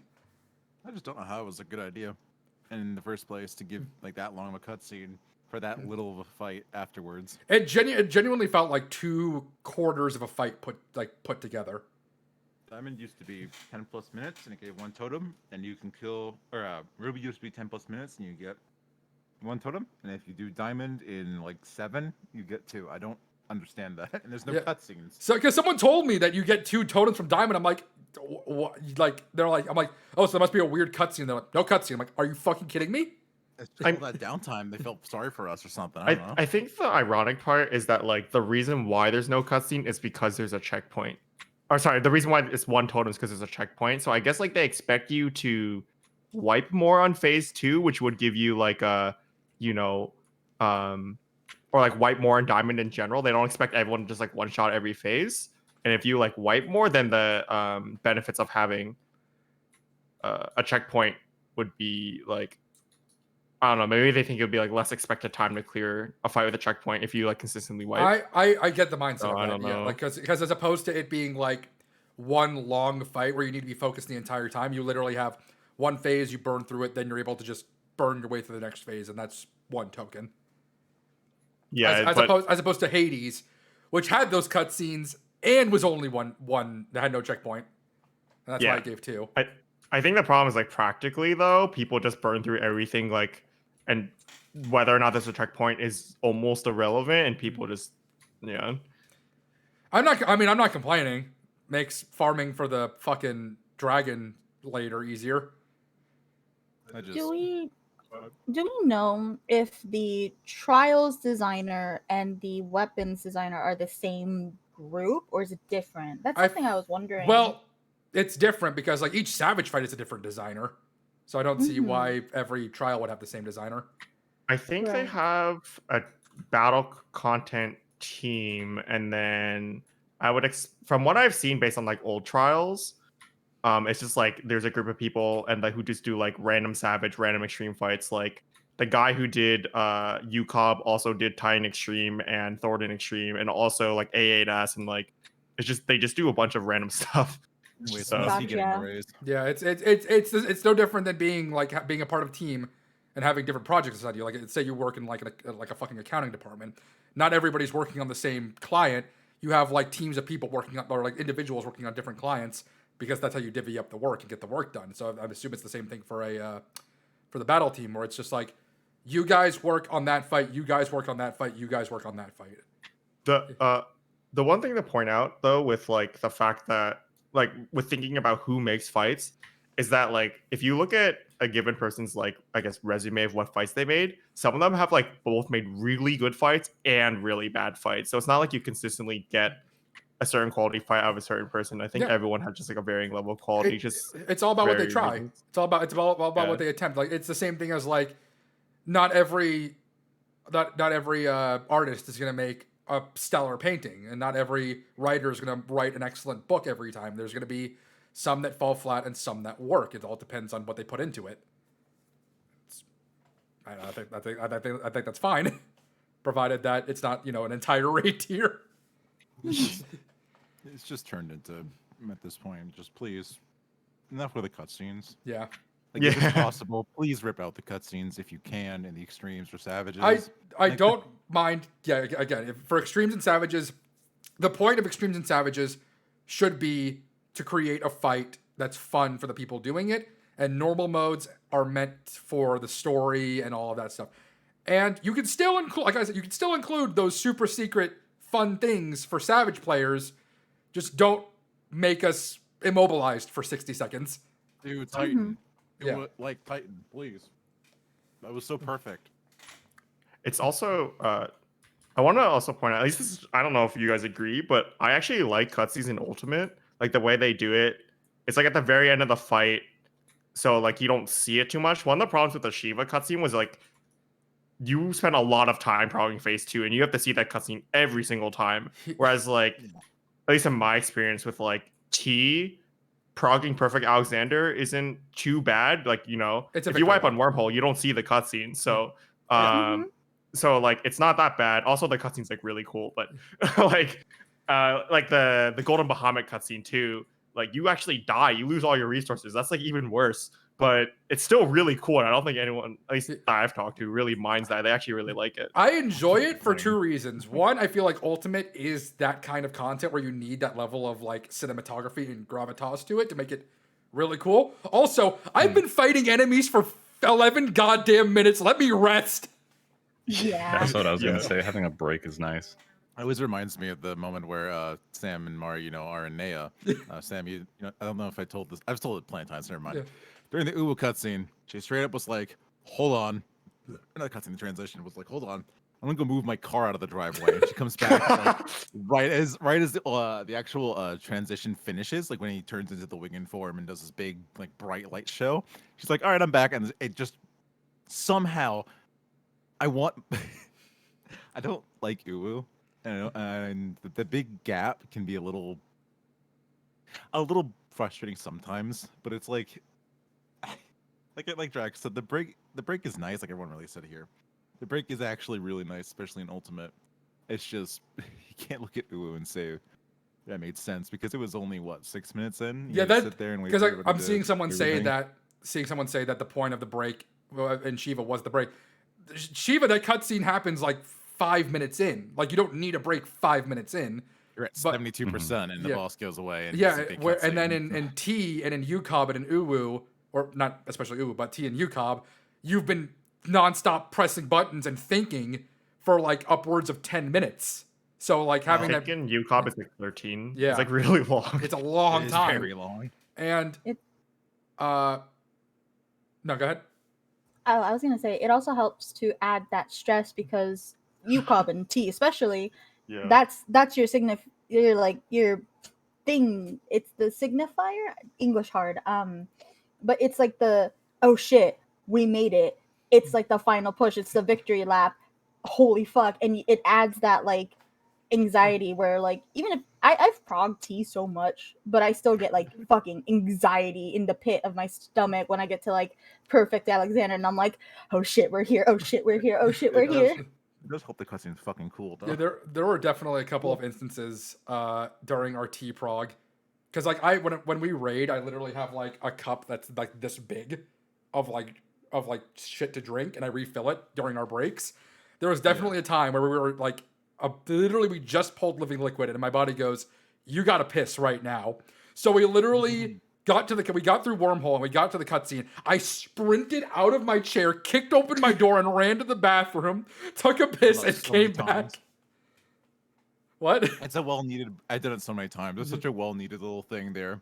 Because I get upset when people leave randomly for the bathroom because I'm like, I just need 8 times for this. Please try not to take it up too soon. It's a blessing when we start getting to perfect. But like, all right, I'll be right back.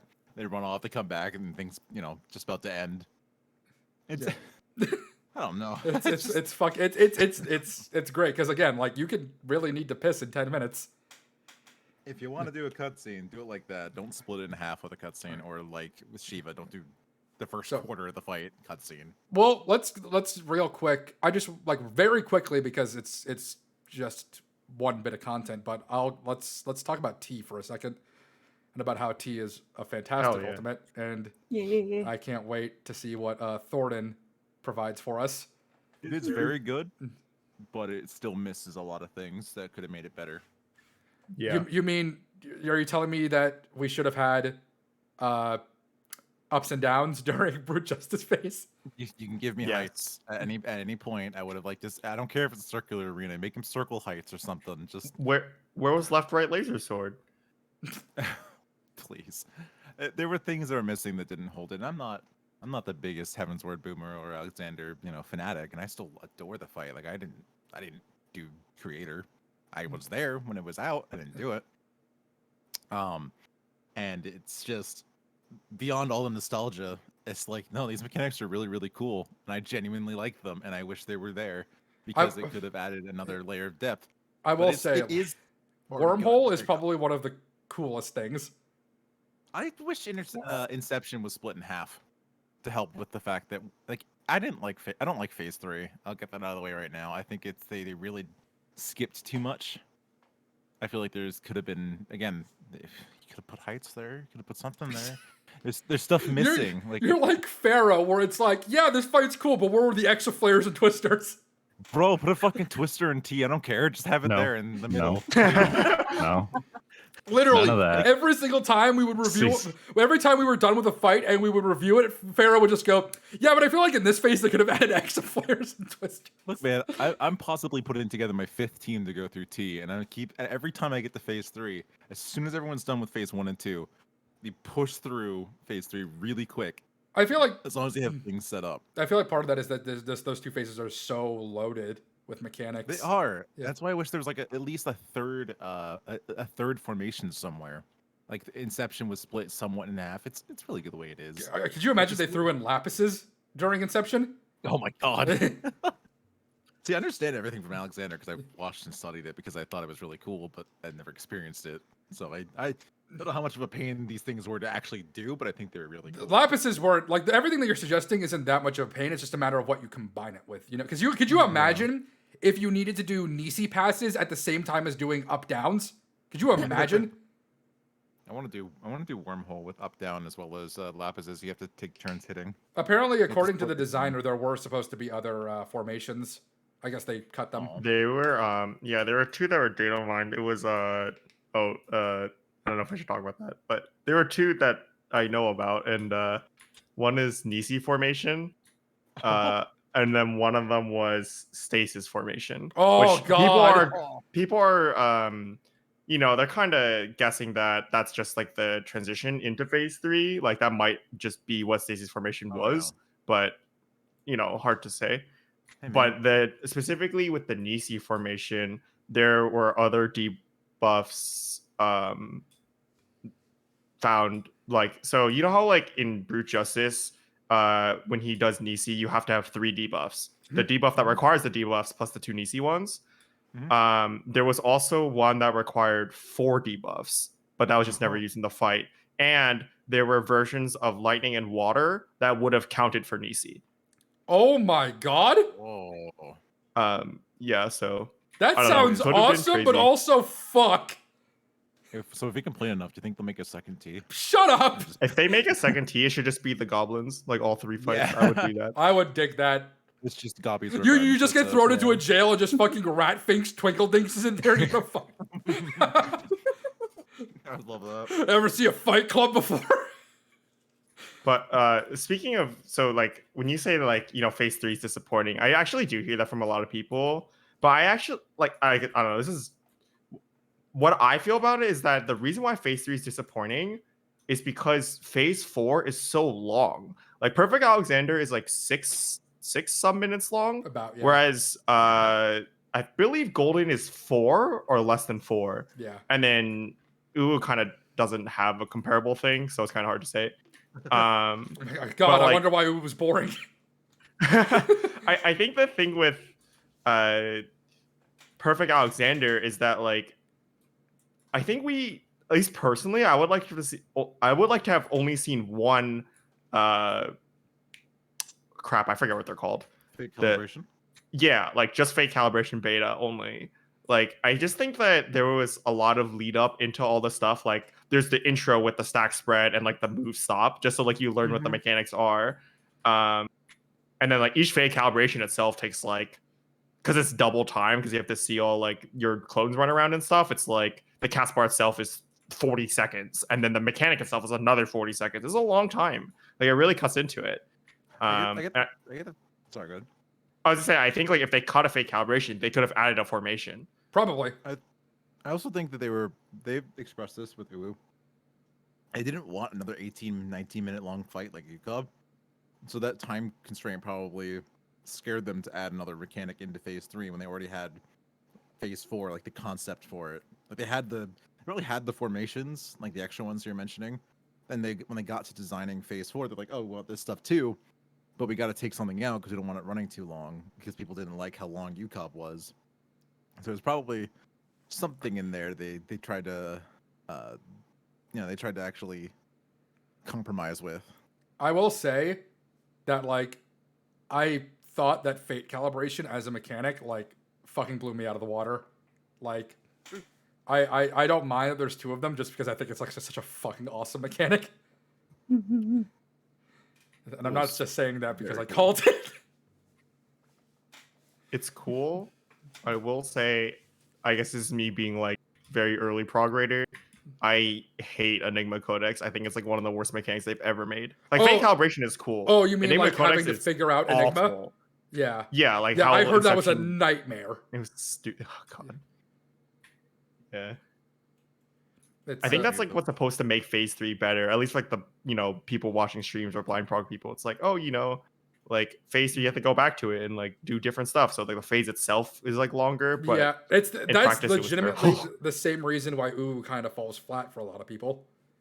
It's that same mentality of it's like it's a fight where the first like 7 minutes is a puzzle, but if you already know the answer to the puzzle, then there's nothing going on. It's a puzzle that's not fun to repeat. Yeah. So that's funny because for me and Uwu, I guess this is I'm going off topic here, but I really liked Garuda and Titan phases. I hate Effort. I think Effort's terrible, but I thought Garuda was like actually fast paced and enjoyable to do, like similar to Living Liquid for me, regardless of the puzzle or not. Like just the mechanics you're supposed to do. I really enjoyed them. Yeah, my big problem with it is that not really like there's almost none, like no RNG to many of the to all of that. Like Living Liquid doesn't have RNG to it, but at the same time, like the next phase has a good amount of RNG to it, so it becomes more enjoyable. But when you're going through Garuda, Ifrit, Titan, and there's like maybe like 1 or 2 things that actually involve some form of RNG or something you have to pay attention to, it becomes a slog. That's fair. To be fair, Living Liquid compared to Garuda, or rather, what am I saying? It was Living Liquid. The fact Living Liquid not having RNG to it, it was still really quick. It was still a fast enough phase. Like things are actively happening at each moment. So regardless of having that RNG, it was fast enough as well. And honestly, well, in Garuda, it's like, all right, and she goes up here and she comes down. She has a little cast. She sits there, brings up her sisters, and she does another feather, and she goes away again. And it just there's a lot of pauses where Living Liquid is just go time until the end of the 2.5 minutes. Then you get Limit Cut, which is even more fun. Oh, shit. All right, so let's wrap up the conversation. Let's go into job design. That's definitely definitely a large topic. Let's do it. And let's go down the list. Let's start with melee DPS, and because that's where my expertise lies in. Go ahead, Sam and Drac. Have fun. Honestly, like I feel like at the start of the expansion it was rocky. They kind of got it nice and neat. Fucking Ninja.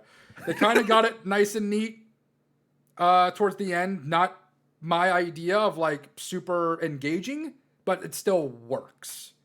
And I, for the most part, still enjoy melee. It still has that level. It has what I enjoy, and that is prioritizing uptime and trying to figure out how to get everything be damned.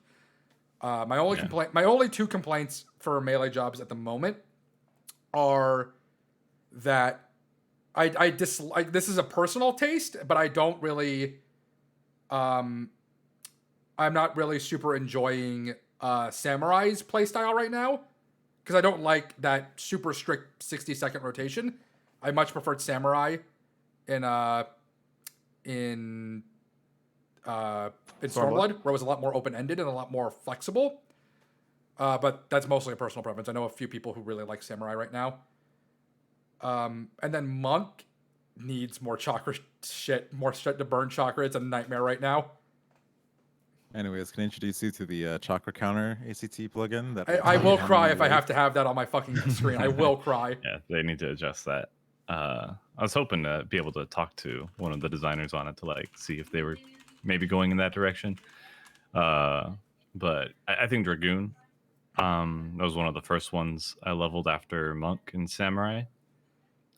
Samurai, I think, just has a lot of buttons right now, which I don't necessarily think is a bad thing. It's just tricky on controller, so just have to find the right layout to make it move smoothly. But and then the change to Shoha was pretty good. They just it's awkward because it's an odd number and you're getting an even number every time you use Kaishi. So Yeah. you're always having to pause to do Shoha or you're overcapping on meditation. And that kind of feels weird. If you're not quick, you basically like delay. Either you clip your GCD real hard or you lose potency. So I'd like them to make it every 2. Like lower the potency and make it every 2. Honestly.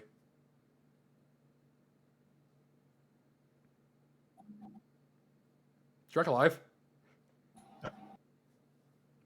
Uh-oh. Uh-oh. Uh-oh. Uh-oh. Anyway, I don't know, he's probably talking to his family or something, but I will say that like it's definitely like Samurai can get a little bit like it's just that one aspect that's a little clunky. But overall I would like to see a return to its more fluid gameplay. That's a personal opinion, obviously. Fluid flexibility would be nice to have back, yeah. And Savannah actually is kind of funny because it's like, aha, 2 Midarias, but also it kind of cause something. It's so funny to me that I spent literally 2 years. Yeah, I think he lost internet.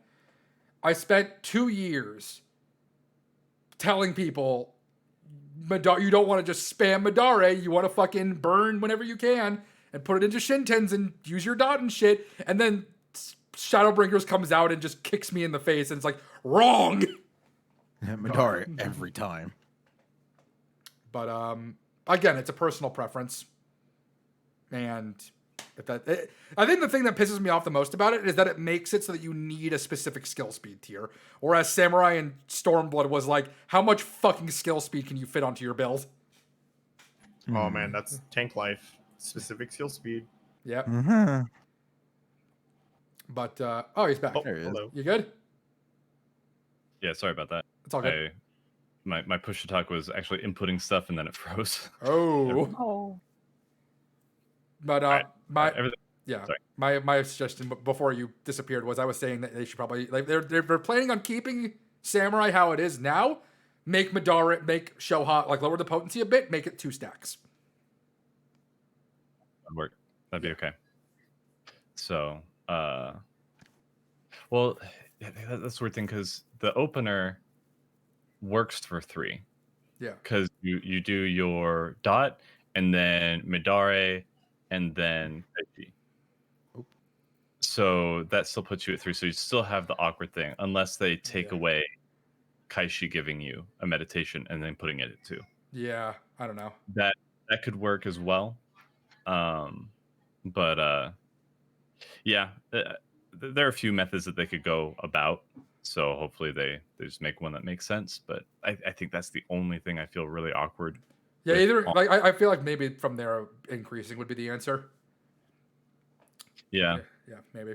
Yeah, because it really just it was a mid expansion change or like an early expansion change. Yeah, so because Samurai at the start was garbage. Yeah. Yeah. So they had to do that, and then I guess they didn't really consider the flow. It was just kind of a okay, we heard you. You want to use Shoha more, and I'll take that win. I will definitely take that win because I like Shoha as an ability, and I like the change in theory. I think it just needs a fine tuning at this point. And then yeah, Monk is great right now. Just needs more chakra stuff. Yeah, because He's a chakra gauge. I know a lot of people complained about Monk at the start of the expansion coming from Tornado Kick Monk. Because a lot of Monk mains were like, we like Tornado Kick Monk, and we felt that was better. And it's like looking back on it, it's like, yeah, it was more complicated and it was more fun in comparison to how it is now. But it was also an unintended rotation, and it was a little Yeah. clunky. That So was, Riddle of Wood was interesting.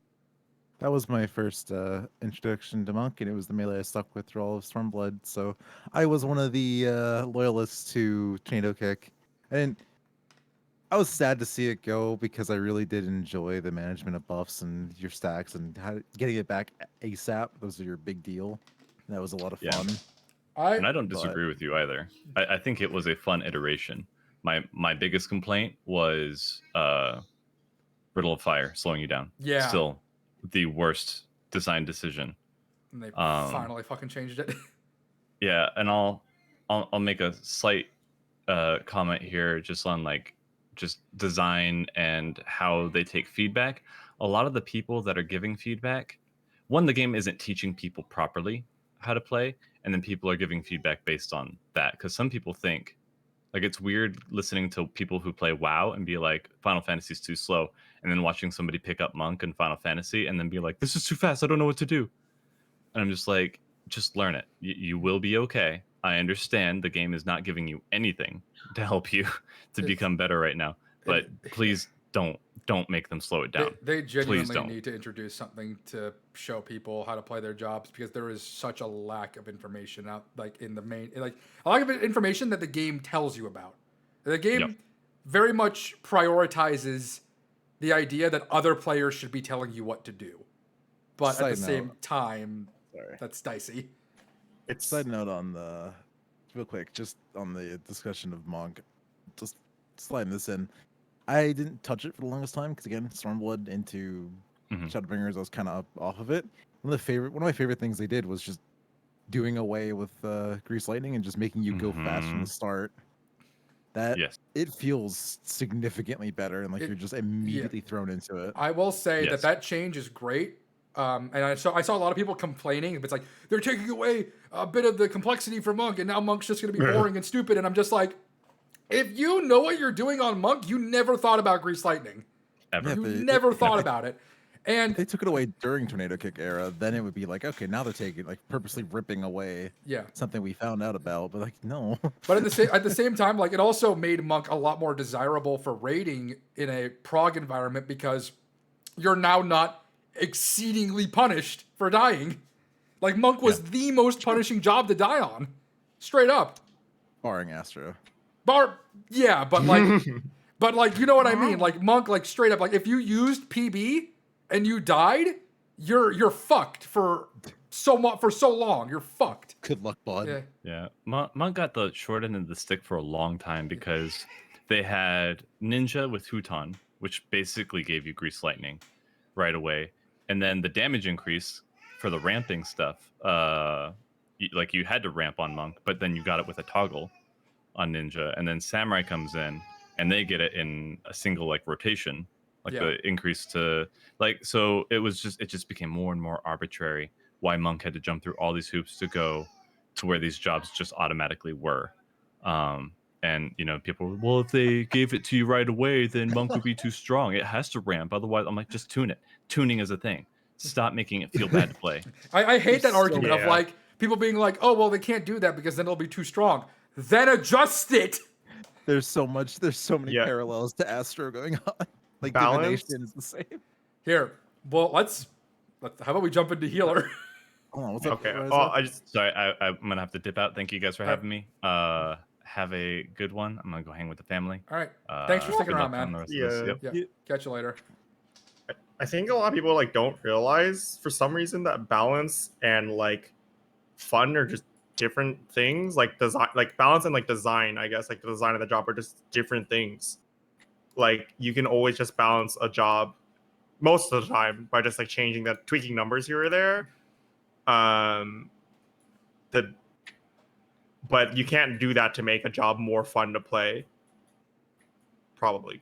Yeah, it's there's a whole thing about like because my idea for like a good dichotomy for job stuff, and I've gotten into arguments about this, where people like I'm of the opinion that like the perfect scenario for stuff for 14's job design is because we have for most roles there's straight down the middle. There's 4 and 4, or like 3, or like there's like 3 or 4, and there's like an even split. And I am of the opinion that they should have like a system where it's like some jobs are easier to pick up and they're not as hard to get into and not as hard to output good numbers on. But then there are other jobs that are harder to get into and harder to execute properly, but you do better.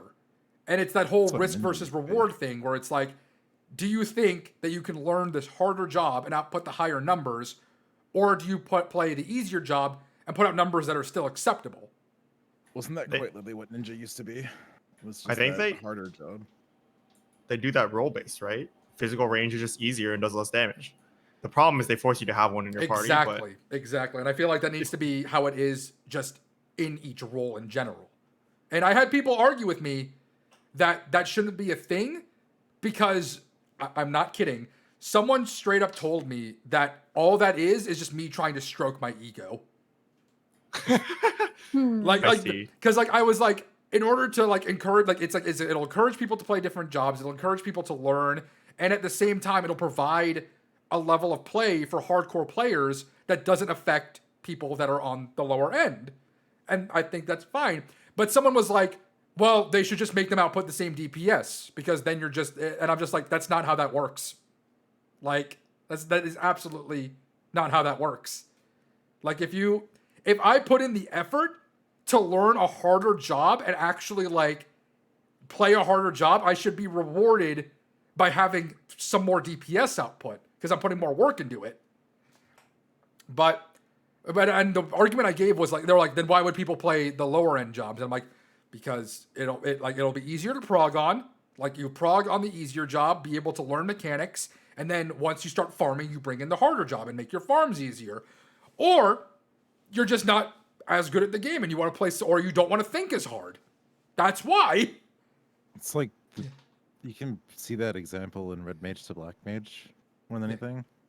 There's a simple to pick up class, and there's the harder one that's like, okay, now you need to know like a lot of fight knowledge and a lot of positioning and so on and so forth. Yeah. And that's just how it's, I don't know, it's just there's a conversation about balancing and about job design that's there, and some people feel like some people just don't want to have that conversation. And some people really are against the idea of jobs being difficult, like really difficult. Yeah. Cuz their reasoning is usually because of just how that technically limits accessibility to newer players. But I mean, I feel like right now we still have easier jobs that could be very easily put as quote unquote beginner jobs for each role. It's also like we still have like the whole thing of like it's not accessible. It's like you have jobs that are accessible. You have things that are accessible. It's the same thing as like you're teaching someone how to fire a gun. You don't hand them a 50 at the start. You give them like a 9mm pistol and work their way up. It would be the same thing for teaching someone how to play 14. It's like if they don't care, then they're not going to care either way, and they can just play whatever they want. But if they want to do well, they can have the job that's training wheels, is not a great way to put it, but is akin to how it is. And then they can work their way and learn different jobs. Or they can just learn the hard job. Like, nothing's stopping you. Is this where we transition to healers? Yes, God, oh my God. Is significantly more, easier than Astro. Which one? White Mage? White Mage is significantly easier than Astro, and there's just like that very clear difference. It's healing as of right now, and this crosses into like tanking as well, where I feel like healing for the most part this expansion has been very easy. Has been incredibly easy. I'm not against White Mage being a bit on the simpler side, but it's simple and also very fucking powerful. Yes. Yeah, when people ask me what healer to play as your first healer, I'm like, you can play White Mage, but if you want to learn how to heal, you probably shouldn't play White Mage. Yeah. Because it's just like, it's too simple. It very much sets you up to play, once you play another healer, you're going to fumble immensely. Yeah. Yes. I want to also jump in on people who are saying that white mage is also technically the worst right now. It also falls into the problem with the ridiculous way of balancing that has happened since the third healer got added. Since Astro existed, it was oh man, Astro was garbage to start. Got okay in the middle, got really good at the end, as happened since they literally appeared and were conceived. And I will not ever shake White Mage being the best healer and also in damage sense better than tanks in the first I two tiers. tell this story about how me and someone else were pulling orange percentiles on tanks in Titania, and our white mage was beating our Dark Knight. Yes, my White Mage beat both me and my co-tank because it was just that fucking good. It is just hopefully in some way Sage may or may not fix this problem by forcing changes on Astro, where Astro doesn't have to suffer for the first two tiers before it becomes really good. Astro was really good in verse, but no one used it. I think people didn't realize. In Everyone verse, was scared, I used probably. Astro in verse, Yeah. and yeah, it was busted. I only Astro smiles. I'm not kidding. I'm not kidding about this. When talking about healers, this is the first expansion where I actually healed in real raid content. Because I healed here and there in like extreme trials and in like pug groups back in Stormblood.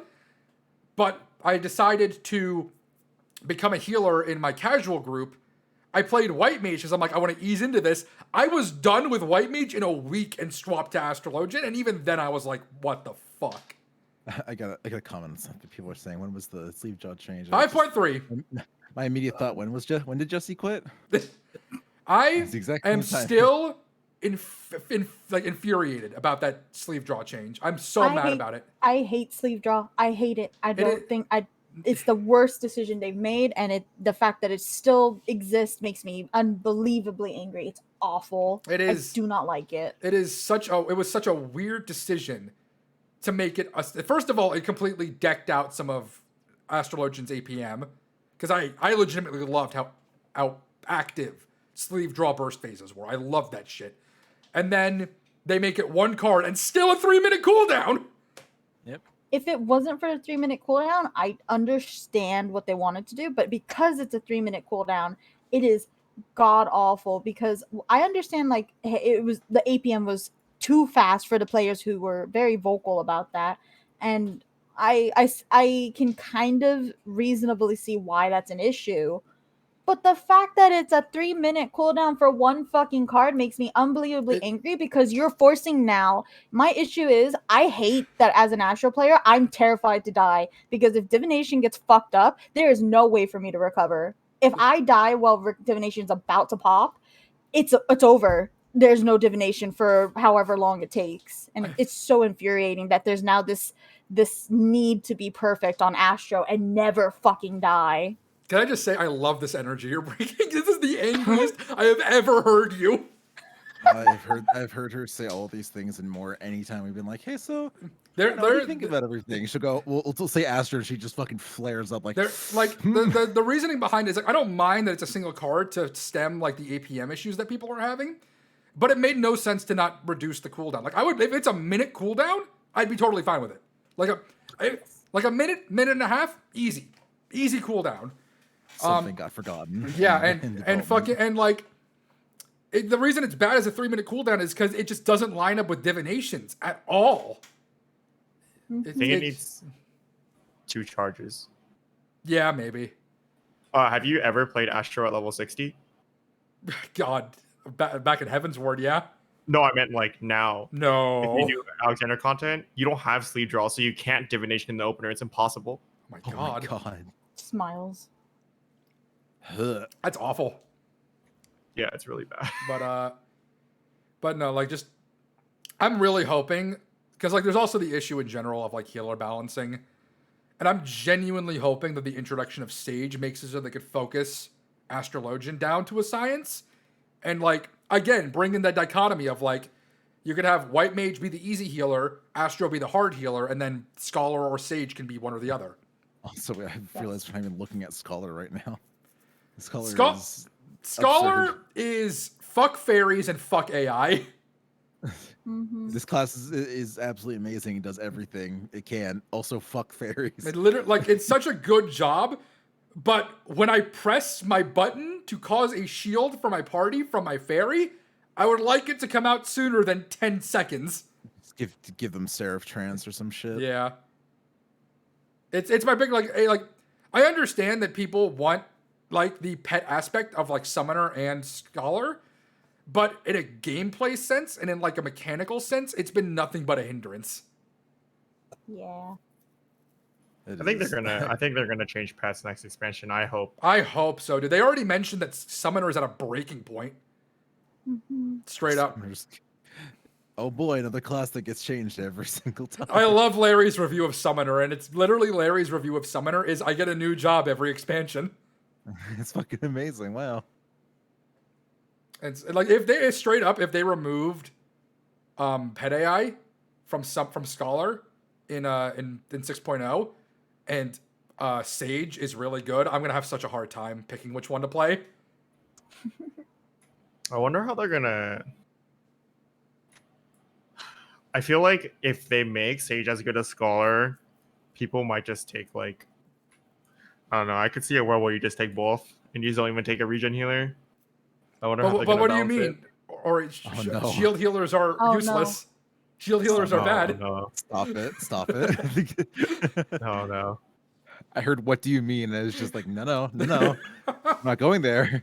I die inside when people run double regen, and then you die to like Cloud of Darkness gets a damage up, and you have no shields, and you just die. You're just like, what? Yeah, no, exactly what Storm said in chat. Straight up, if they don't improve the fairy aspect of Scholar and Sage is, not terrible, you're going to see a lot of Scholars turning into Sages. Yep. Yeah, for the time being, it'll also be a lot. You're gonna see a lot of stages regardless. Because everyone's gonna You play know, them but I'm fast. saying like permanently, you're going to see a lot of Yeah, yeah. Sages. Oh yeah. I also think that like, maybe it's my personal bias. I think there'll be more people who like laser gun than like book. You know. Well, So I think can't that one's read, gonna so have it, Gamers can't read. I genuinely love everything as the aspect of Sage, but I'm also a big nerd for Charlie and stuff, so I really like it. Valid. The Pharaoh, the only scholar to be left. He's going to be sitting there hoarding all the books like no one else can read but me. But no, like I genuinely hope that with the addition of a new healer, we start to see some better healer balancing and make healers a bit more interesting again. I have I- very. Go ahead.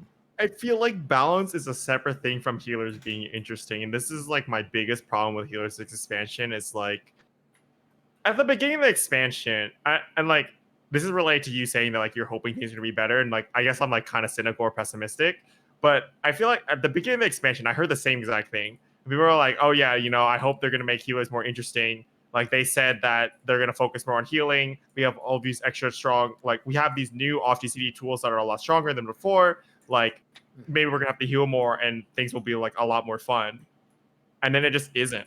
And like consistently, I feel like when it comes to like healer stuff, people are like always hope like, oh, maybe this time they'll make healing more fun, and then it just isn't ever. It was the same thing. Like I was one of those people who was like, I looked at the footage from Dawn Meg that came out during the media tour, and that place fucking hit like a truck, and I was like, maybe this is what healing is going to be like, and no, it wasn't. And I get where you're coming from, and I genuinely like I have that voice in the back of my mind that says it's probably going to be the case. It's probably not going to improve that much. It's probably going to remain the same. But I can still vocalize that I want them to change it, and I really hope that they do something about it. I want to add on to that. Yeah. As someone who went through the ratio healing and just is a healer main, and I don't like anything else. Nothing hurts. When me and Storm did verse together, Storm actively told me Astro just does everything, and I don't have to do anything. Like there's not a lot of fights that hurt. Healing is very simple because they just don't hurt. The only time that it hurt was fucking E12, E12S. Fucking Shiva face slaps, It hurts. I don't know why it hurts so much, but it fucking slaps, and it was challenging and it was fun. And E11 cycles was fun too because it hurt, it slapped. But in general, nothing really hurts in this game. So as a healer, you're kind of just sitting there hitting one button and then like maybe an OGCD and you're like, I'm done. And you just keep hitting Malefic. This goes into like my opinion about how they should change, about the ways that they can change tank and healer. And they're fairly narrow opinions. I'm sure there are people that are more creative than me that can come up with better solutions. But I feel like the two paths that they can go on right now to make the jobs more interesting is either diversify their damage kits or make fights hit harder. Right. Yeah. Because it's like, as of right now, like the main reason that tanking is boring and the healing is boring is that those like fights are fairly consistent with the damage that comes out. So the moment you know where damage comes out, you just have a list of things to do. And provided that nobody runs into a fucking wall or anything, there's not really much you need to do to change that. So a few things. Yeah. Oh, sorry. Finish your point, please. And like either they need to make it so that you have more interesting things to do outside of focusing on that damage, or they need to make it so that you need to focus more on damage. So, yeah, that's all I had to say. Yeah, I like totally agree. Although one thing, like, I don't think they necessarily need to make damage more like random or diverse to make healing engaging. And I think a really good look at that is like Living Liquid or Brute Justice, right? The damage is very consistent, but there's a lot to pay attention to as a healer in those phases. Or and I guess in the past, ads phase, it's a little easier now, but ads phase and UCOP as well. I know these are ultimate fights, but like, no, I agree with you, and like I agree. Like if they just made the damage, like if the damage is consistent but still fucking hits, that's fine too. Yeah. And then I think I like totally agree. They either need to make healing harder or DPSing harder, right? Like one of the two has to be more engaging. I think the thing is, like, they're in this really weird spot where in terms of like healers have a lot of responsibility in the raid, and if they make healing harder, I only imagine that people are just gonna die because of like bad healers like in PF and Savage and stuff, and like people are just not going to be happy about that. There'll probably be even less healer players. I think that's probably something the dev team's trying to avoid. On the flip side, if they make doing damage harder, then like they run into like this other thing they're trying to avoid in terms of like people being toxic about like damage numbers, especially because if healers can do more damage or like it's harder for them to do good damage, then the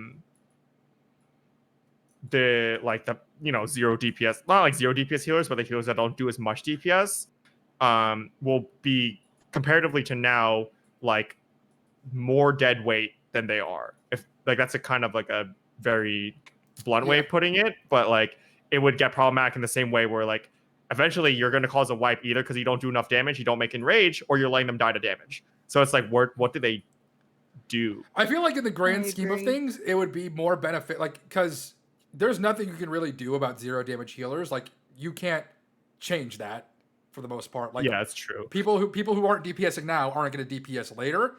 So I feel like overall it would be more detrimental to make the healing more difficult as opposed to making the damaging a bit more difficult. Yeah, I agree. Yeah. So and ultimates where the healing is really difficult. Yeah. Like I feel like my personal idea, like what I want healing to be, is a good balance of DPS and healing. We have a lot of healing abilities. We just need a bit more DPS abilities to make that balance a bit more interesting. Because we had, like, I know people who are like screaming about how much they miss Cleric Stance, and I think Cleric Stance was not good because that was like a hard detriment for someone who didn't know what they were doing, like hard straight up. So I want to avoid that kind of line where it's like you just made it so that people who are like you just made it so that learning how to heal is like getting punched in the face. Like, yep. Oh god, sorry. Finish your point. But it's like, I would much rather people be eased into healing and then learn their damage rotation than to be thrown into the deep end of healing. I think that's my personal opinion. Yeah, I agree. I don't miss Cleric Stance at all, but I do miss having more dots. Mm-hmm. I thought that was a very nice way to keep healers on their toes and keep them engaged because you had to manage those two things while healing. And it wasn't something that was incredibly hard, but it wasn't something that was incredibly, simple, because you had to make sure you were managing both dots correctly. And that is something that I miss personally. Um, and like I know like there's a lot of issues with healing, but like one part about healing that I do appreciate is that recovering will always feel good, Oh and yeah. Yeah. and being able to save pulls, especially week 1 or like ultimate, it just feels good, and that is something that like The I hope Square Enix doesn't really take away from us, the because best that's feeling in the it's world. that's yeah, that's like the big reason why I play it, is because I love to recover. I like to kind of just figure out, okay, this person died, this mechanic's coming up. If I get them up, how can we fix it? And it's really, really fun. And that's why, and like I that's like the big thing is about healing, is that I appreciate that we are able to do that. And like if there are changes to be made, please don't take away that ability where it's so hard to recover. Let us be able to recover still, I guess. That's like something that if we were to change the healing scale, I still want to be able to recover and save everyone's ass and drag them through stuff. Yeah. Yeah. I'm a, sim- Go ahead. I'm a simple brain person. The only thing I want added back to healers right now is I don't know how. I mean, yes, Keep Scholar, maybe my Asthma 2 or just something else, and fix their Bane a little bit, but I don't heal. The only healer I've ever done is White Mage, so I keep my opinions kind of silent because it's not exactly a healer. Man, where's Arrow 3? Why is that gone? Where'd that go? That's it. I would That's love it, to my see a opinion. return of AoE dots. I would That'd be love to see nice. that return. That'd be Because really all it nice. does is make dungeons better for healers. That's all it does. Yeah. I get that we have Holy Hand's the most broken thing in the world for all the healers, but it's a nice dot or two. It goes into raid too, so Yeah, it's fun. anyways, good, Ori. Oh, wait. Oh yeah, it's like recovery is like the thing. I think it's like I don't want to say like the one thing, but it's definitely the most prominent like high skill cap thing that healers have left, and that's why like I think progging on a healer and subsequently PFing, because PF is basically prog 99% of the time. Like it's really enjoyable for me. Oh yeah, no, I love it. I think what you said before about the DPSing with multiple dots, I think like that reminds me of a lot of people like now they look back at Stormblood as like this was the best iteration of healer DPS, right? No cleric stance, but still like engaging DPS, more engaging DPS than what we have now. Like the best balance between, maybe some of the really, really hardcore people really like cleric stance, and then like, the more casual people hate it. So like the best balance is like what Stormblood was. So I really hope they go back to something like that as well. But I have my worries based on watching the Sage trailer, but I don't know. Maybe it'll be better. God, you say Stormblood healing, and all I remember is the power that scholars had, and generally healers, but mainly scholar had, especially in Final Omega through Hello World. How you could, if you crit that ad low and you spread it, and you add like a little bit extra mid on top of that, you can just The breeze removal of through crit it. ad low spread was like kneecapping scholars, man. Just Yeah. straight up, like it just took them down. It's like Recitation helps a lot. Oh, Yeah, you can't it spread does, it, but you like, get, imagine having recitation and also the ability to spread crit lows. That'd be so OP. That would be so. That'd be so OP. That would be would so specifically- busted. They would have to nerf scholars crit specifically Yeah. just to make it not apply as heavy as a shield. All right. So we got all of our fucking anger about healers out. So let's go to the big brain topic: tanks. All right, so anyone who doesn't like my voice, you're not going to hear me shut up for a good while right now because I am sorry for what I'm about to say and may potentially say. Do we have questions about tanks in particular? We basically just have questions of people being like, what is your opinion on tanking right now? And I've heard so much about tanking being lackluster right now. Like, why is that, and what do you hope can change about it? Cool. Tanking sucks. I'm just going to say that right now. I have played it since yet again. I have played it since I started in creator, which was not me in the raid tier. First thing was Sun EX, yada yada yada. I did every single tier, every ultimate on tank. I had one tier where I progged on Dragoon, and that's it. Since then, I have done everything on tank. I have optimized, farmed, and everything. I am not the best optimally, and I'm not like I'm not the tank player. I'm not like some people who are really fucking good at it, but I am experienced enough to state tanking sucks right now. It is bad. Why is it bad? Imagine you pick up a DPS of any sort, specifically melee, sure. And you look at a DPS and you say, okay, we'll take away half of your rotation and give you mitigation instead that you push occasionally. There's a much longer cooldown. We'll give you one that repeats. And beyond that, you are kind of shit out of luck. So you have now, coming off of what was Heavensward after I looked through it and studied it enough, because again, didn't play that much. And all the versatility tanks had, regardless of how Paladin got shit on because they could only block physical and all that stuff. Yeah. The ability to manage a fight significantly more in the previous two expansions, whether it's through actual management of your own and actual control over your own cooldowns, not feeling like you're sitting like, oh shit, I ain't got cooldowns. Oh, I got TBN, I got Raw Intuition, I got Shellstone, I guess. Heart of Stone, I get those things kinda. They're there every so often. And then everything else, like negating crits, I hate Awareness. that I'm forgetting this. Yeah, awareness, convalescence, even Mhm. anticipation. I gave a shit about that one. Anticipation. I don't give a shit what anybody says. You use anticipation on nails stabs, as Oh, well yeah. as bulwark. It is the best feeling in the world when you see that shit just get procced every single time. I will never forget the extreme joy I had in Suzaku when you would just bulwark the tank buster and you just hear ting, ting, ting, ting, ting, ting, ting, ting, ting, ting, ting. It is. There is a Storm Spoondini over here. Will attest because he used to play tank all the time in Stormblood. They took so much agency away from tanks where they, for some reason, removed all these other cooldowns potentially because of button bloat, and I can kind of understand that. Sure. Now they've left you with for yourself about 4 cooldowns, 5 if you're a warrior. 4 to 5, somewhere around there, 3 to 5, give or take, depending on what you're trying to do. And just this is just mitigation wise. Like there's more to go beyond this. Mitigation feels like shit because half the time I'm sitting there without anything up, minus the repeatable ones. Hi Jesse. God, he's gonna have fun with that one. He came in at a great time. Welcome to Tanks, Jesse. Why is it that we had, in place of actually what it feels like to do something as a tank, we got dumbed down DPS rotations that aren't even good? I mean, I'm sorry, it's all gonna sound like complaining. I like tanking. I promise. Not right now though. It's- God. Oh, I was just gonna bring up omnipositional unmovable bosses. you want to feel useless? Go do Leviathan or 07 or It's any, actually a or lot of Leviathan. fights now. 03, It is. 04, 07, Diamond Weapon, Emerald Weapon, Ruby Weapon.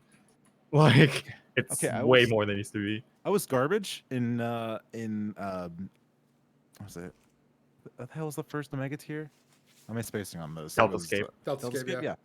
I was garbage at it, and in Neo X Death I never saw it because it's my first tier. Going back in it, I realized how I always remember hearing about white mages that would steal aggro because he would reset, and then you had to cover them. That was sick. And those, yeah, that's the thing.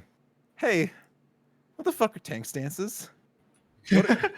What's a tank stance? Am I really tanking, or am I just hitting a toggle that says, "Okay, now I'm main tank"?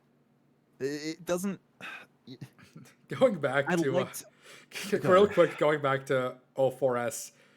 Do you want to know what the worst experience of the world of playing in 04 was? Playing a high level pre-diversion buff samurai. Samurai. Yep. Mm-hmm. I have never experienced pain like that ever in my life. I can't. It's like, hey, Sam, stop taking the aggro. I can't stop. Do you want me to stop fucking GCDing? What's your problem? Like, but no, on tank stance, I see somebody saying that the GCD on tanks is unstoppable. Yes, that was on 1.5 tanks. That was on Paladin to switch and Dark Knight to put on Grit, and I think that was it. I think taking Grit off didn't actually roll in the GCD, but It did not. switching between Sword and Shield Oath for some reason were both GCDs, and if they wanted to remove that and fix that problem because Warrior was free for some reason, literally just make them fucking, I don't know, keep Warrior to the freedom because it has its Unchained or whatever, and make them both like Dark Knight or something. I think the issue really wasn't them trying to fix the GCD issue. It was them just fixing the brain dead players who would just never manage their aggro. Yeah, Yeah. and like that also is in kind of goes hand in hand with the loss of an aggro combo or something that would just kind of give you. It was something you didn't really use. You didn't want to ever use it. And same way you didn't want to use Tank Stance, but there were points where you could pull a boss's Dark Knight by doing a single aggro combo outside of your Tank Stance and be perfectly fine.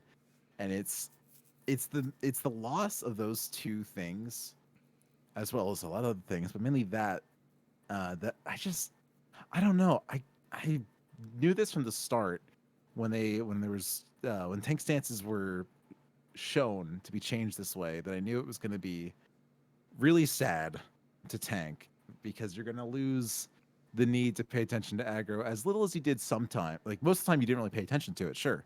But again, like in Omega with New X Death, I still thought that was cool.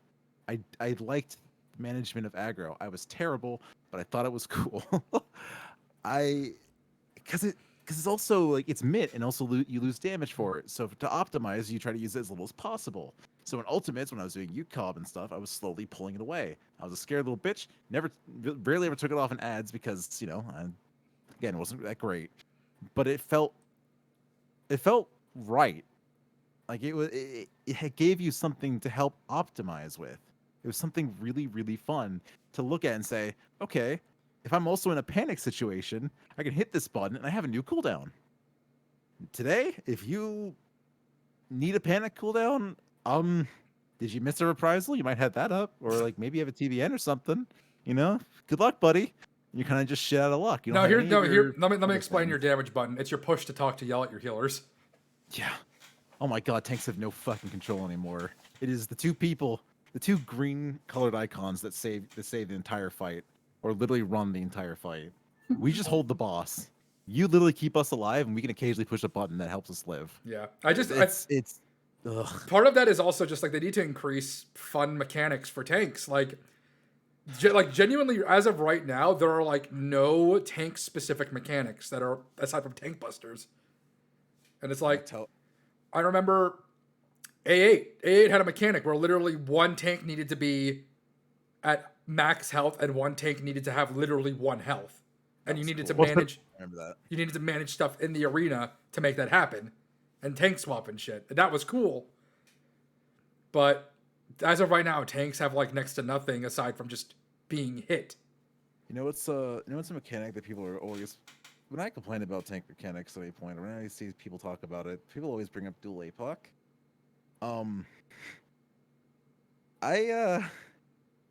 You can't really tell me that dual APOC is fun, because somebody, if they're not a paladin, gets shit on unless you do a specific strat, which can be cool. The cover strat's really cool. That's fun. There's The a way it's cover designed strat in the year 2021? You literally Ugh. take your physical range, throw them at the boss, and then cover them. That's funny. It's really funny.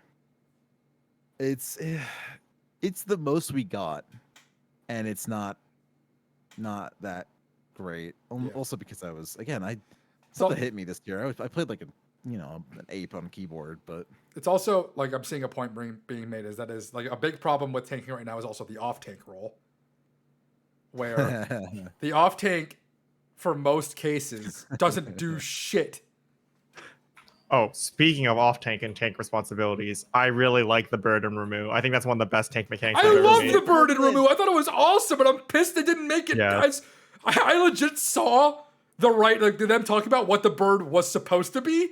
All of my friends were like, no, and I went, yes. yes, yes, let it be permanent. Let it stay, or at least a lot longer than it did. That thing was awesome. Would I have been don't give a fucking shit. hilarious. You got to manage your orbs, keep your buff up so the thing doesn't kill anybody else and it follows you, so you got to be Positioning. moving. It's so good. It's a perfect mechanic. Why didn't it last longer? Why are there only what, 2? It's just think- indicative. Yeah, too. Yeah, it's just indicative of just like tanks need more shit to do. That's You know all there what, is to it. We're not saying it I have a- specifically has to be the bird mechanic, but it just has to be shit to do. I have a very very bold prediction that I'm gonna scream if it comes true. When it comes time for Eden Ultimate, and the reason that the bird didn't last long enough is because they're like, hold on, move that to Ultimate, and that thing just sits there for an entire phase. I will lose my No. mind. I want Rama to pop down and just throw a bird at my face and say, "Deal with it," and he just points at me. You just and turn into says, fucking "You." Fabio. You just gotta run. Like, you better have sprint. You better have you gotta use rescue or some shit specifically or whatever. God.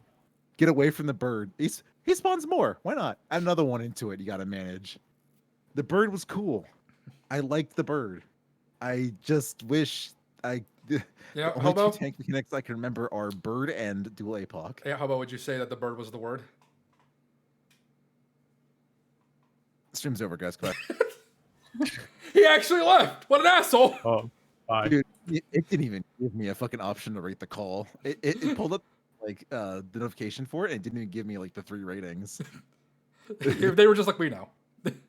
Yeah, you can But- just go. Yeah, no, overall, just I have the same complaint of tanking that I do of healers, more so at tanking, is that just tanking needs to become more engaging. And it's either from the mechanics in fights, making the damage more interesting, making their rotations more interesting. It just has to have something going on with it. And I understand Square, with every time we talk about this and how we want jobs to be more difficult, the response is that Square doesn't want to cause a potential issue when it comes to DPS meters or people getting flamed for how they play.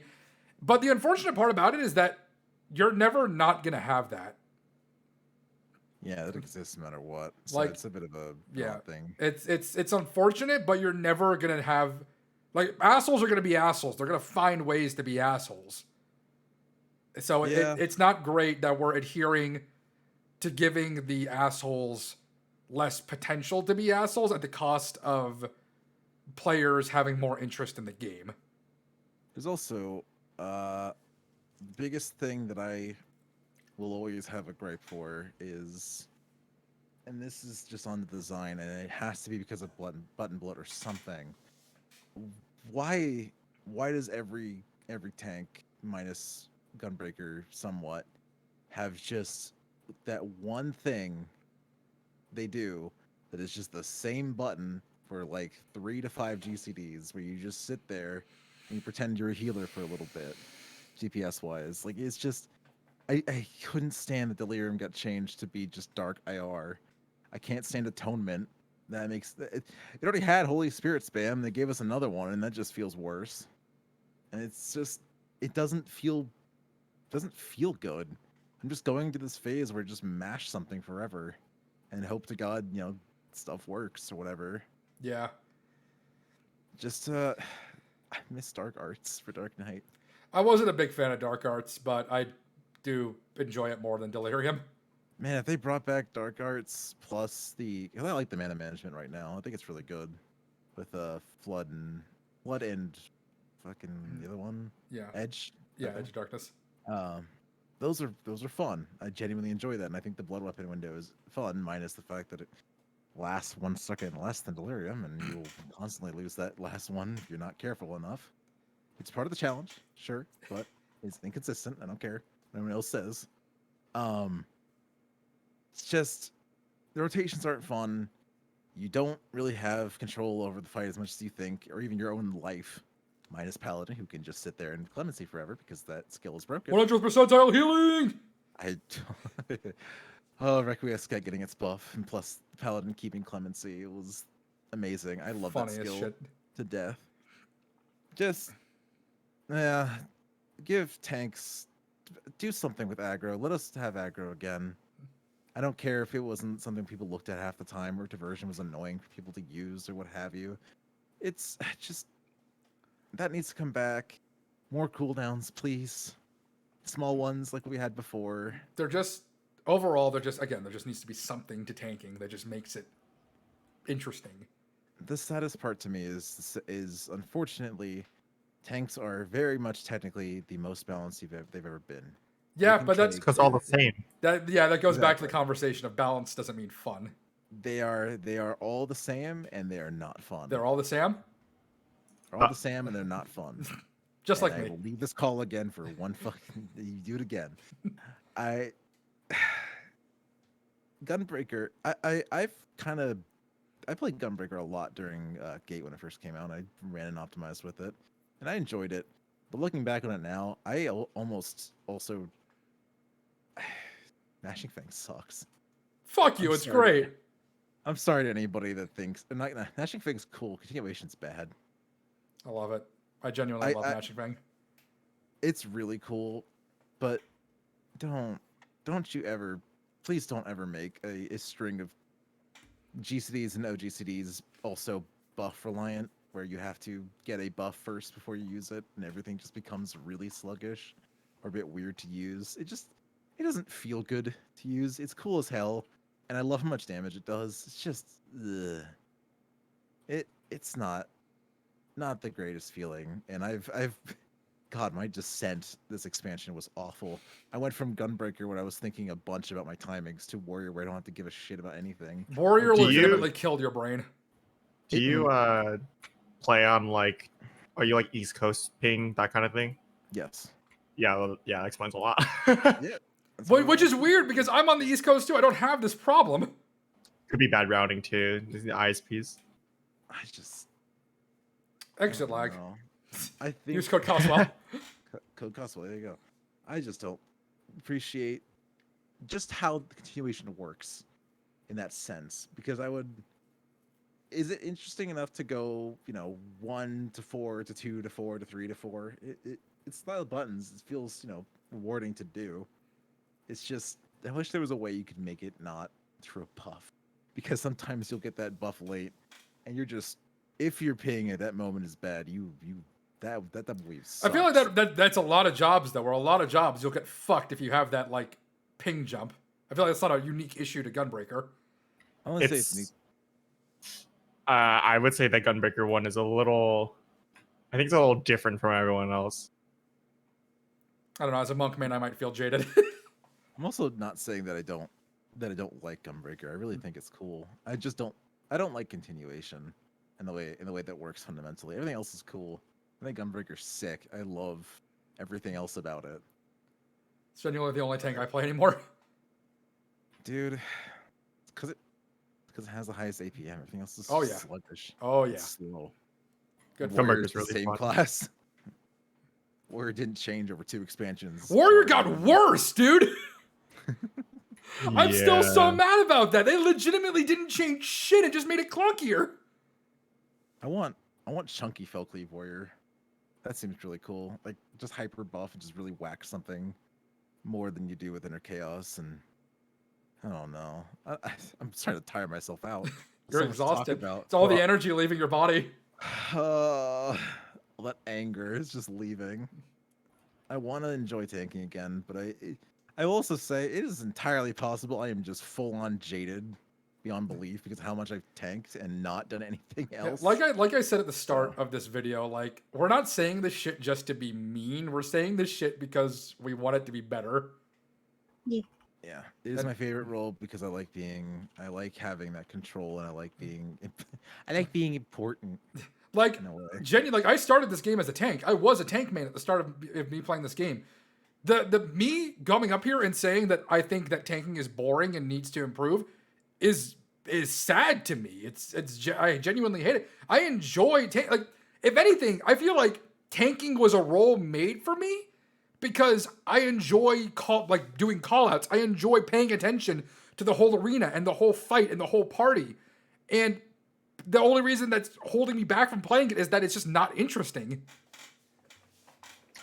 Yeah, I hate to be like everything was so much better in Heaven's Ward, but when I think about tanking, I think about like take a fight like A7 for example, right? Mhm. I think as a tank, you have so much responsibility with like you gotta drag the boss around to dodge the what was that? The wrecking ball or whatever it was. Oh my god, I Right, love there's that a lot- mechanic.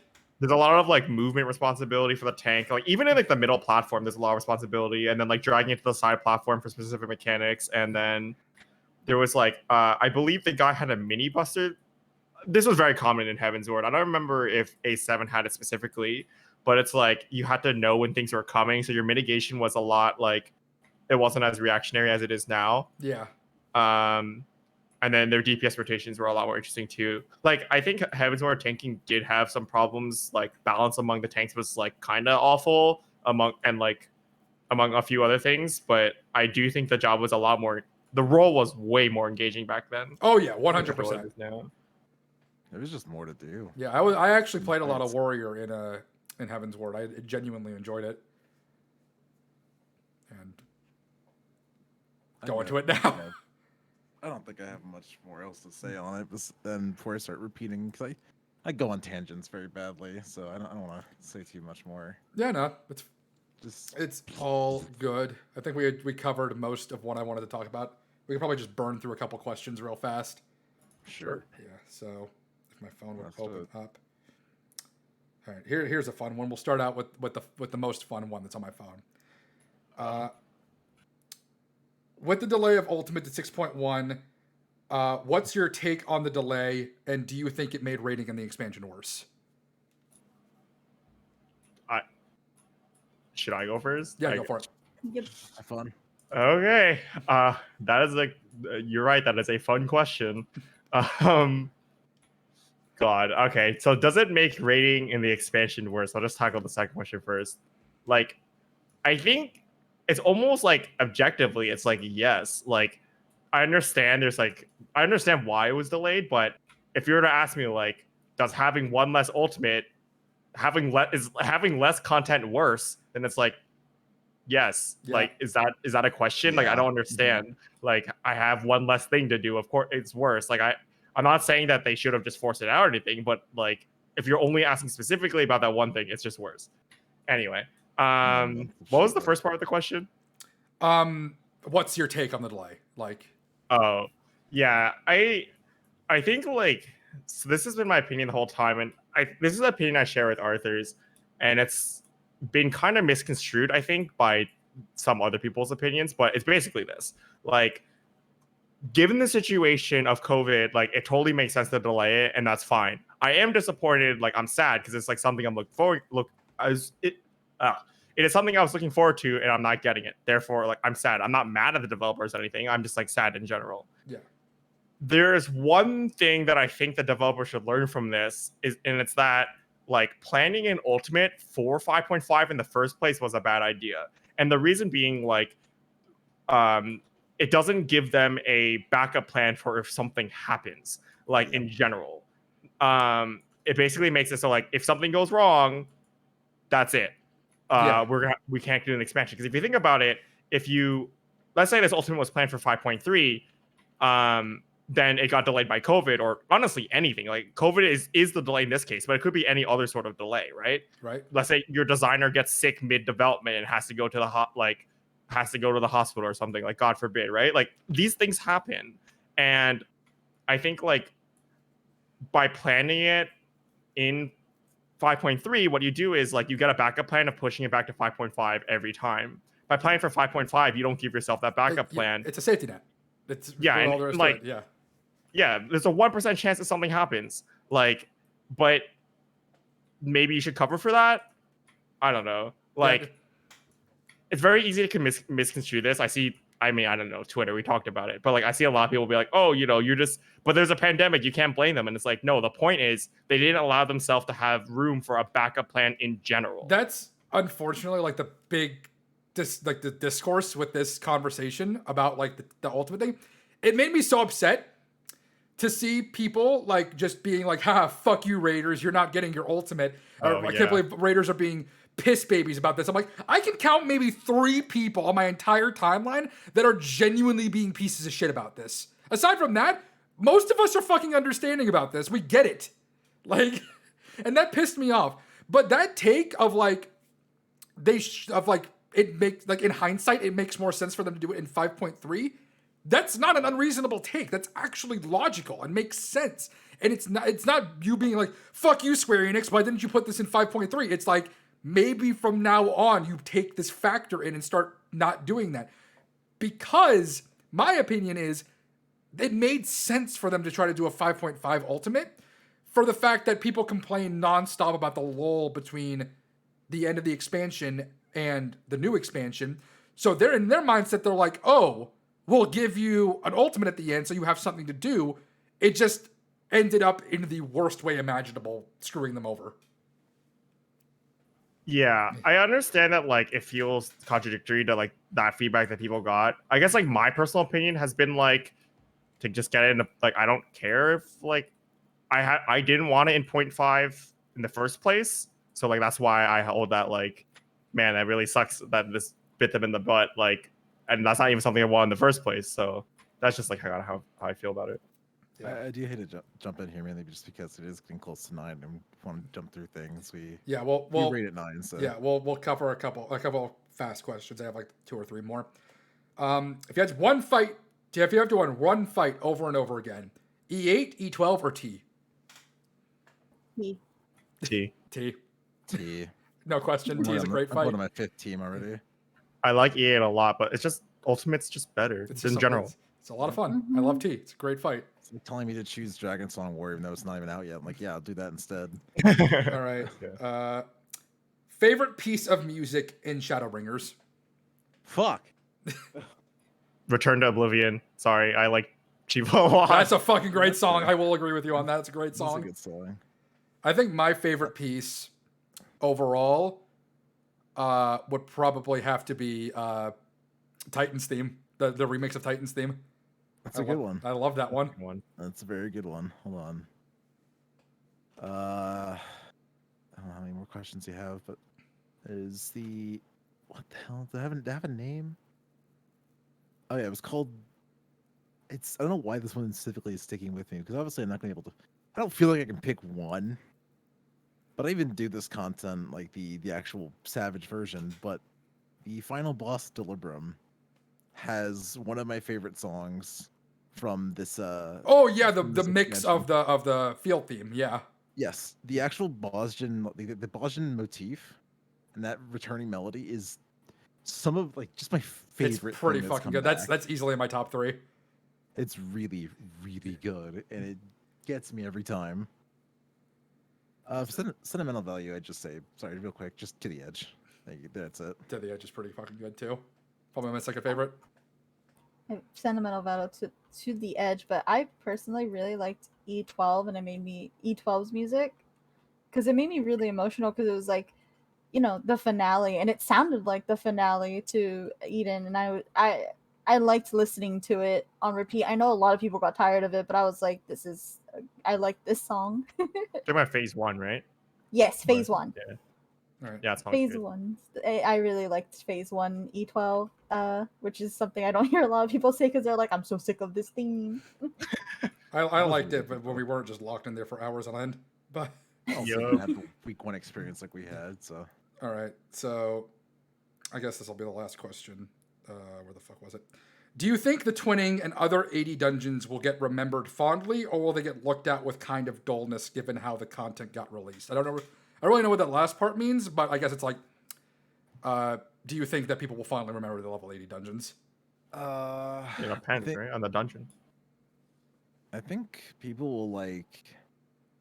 More than likely, it's going to be that both the Igniters will be remembered pretty well because they tie in really well to the main story of Shadowbringers when it goes through it. Obviously, twinning is going to stick no matter what happens. Literally, I was about to say, if anything, the twinning is going to remain in my brain for the rest of my life. That's never going anywhere. And I think Paglathon, because of Tiamat and other returning characters, will be a big one. And it's also the final one, so Yeah. the final ones usually stick as well. I don't. Good. Oh no, you keep going. I don't want to interrupt you. I don't think anything else will stay, honestly. Looking at the list right in front of me, maybe Grand Cosmos from the armor itself. People will remember as well as the aesthetic to the kind of whimsical fairy. I genuinely like Grand Cosmos. I don't know why people didn't like it so much. I Uh, liked it. It was cool. It was cool enough. I just didn't like some of the sectioning it had, but it's really cool design wise. I think it's really like one of my favorite designs of a dungeon in here. Because I honestly was bored with the aniders, but that's minus what? Sorry. I was gonna say I hope people like. I hope people remember Matoyos only because the bosses were really cute. I thought they were super cute, and that Matoyos is one of my favorites because it's cute. It was fun. It was silly. Aesthetically, I love Matoyas, but I just hated like how every boss had this weird disengage. Yeah, the boss, Also the load disengage. screens. Yeah, that sucked. But like, when I think about Matoyas, I'm just like, it was cute. It was fun. I like the story element, and I hope people can remember that one too because it's like, my favorite is the it's gay cute. volcano. yes. Yeah. Gay Pride Volcano is very good, very strong. I think people will remember. I mean, it's hard to say because it's right now, but I feel like most of the dungeons you'll remember because they're all story dungeons because we didn't get not story dungeons anymore. Yeah. Right. So just- like in the past, you only remembered story dungeons and then like the random ones that are like you did Google hard 5,000 times for your relic, so of course you remember Yeah. it, and like That's that's like it, right? Or Yeah. like this dungeon was really fast, so you remember it. But we don't really have that. It's just story dungeons. No, Pogglethon is I think is like one of the best dungeons we've got in this expansion, just because it is like god tier pulls. Oh yeah, Powercon's sick. I'm a sucker for riding on the team outs at the end. I also just love it because we're finally seeing like the land of a beast tribe. We're finally seeing like the land of the Almaljan. I thought that was awesome. I hate the ad fight, like the second boss. I liked that. No, I actually genuinely liked that. I think that was a good way of doing it. Yeah. Better than the bird from Amarot. Oh my god, yeah. Yeah, not fair. There's also I guess I would have liked it if it had the option of also pushing through it and one-shotting it instead of being forced at 50%. Yeah, maybe. But that would also That kind of fun. Yeah. All right. That's all the questions we're able to go through because we literally have to bust into raid. But thank you, everyone here, for sticking around and having this conversation with me. It's always a lot of fun. And I'm putting some things together to try to do something, another conversation like this with a different topic that will maybe happen at some point once I get it put together. But yeah, thanks for coming by and dropping in with your opinions, guys. It's much appreciated. Yeah, I'm glad I could shout about tanking for 30 minutes and blow his ears out. If you ever want to go more into detail about healer stuff, hit me up again because that's fun. Yeah. Oh yeah, me too. I have so much to say. Maybe I'll do a one for each role at some point. Oh boy. That'll be Get Storm in fun. here, he'll fucking rattle your ear off about anything. I'll bring you and Jesse in for taking and just let you guys roll. Oh my god. All right, well. All right. Also, Sam, Yes. you're a good host. You're pretty poggers, just so you know. Thanks, much appreciated. I think I'm bad at this, but I think it went well. We definitely went longer than I thought we would. That's for damn sure. Gotta get better at speeding up. It's about those 3 hours. I legitimately told Oba before we started, I don't think we'll run for 3 hours. We ran for 3 hours. Man, we could have gone for a fourth one, honestly. Shut up. I just, But yeah, thank you. I'm gonna bounce so I can use bathroom for a raid. All right. Yeah, so I will see you all later. And thank you again. GG. That was fun. Peace. See ya. Ah, fuck my light.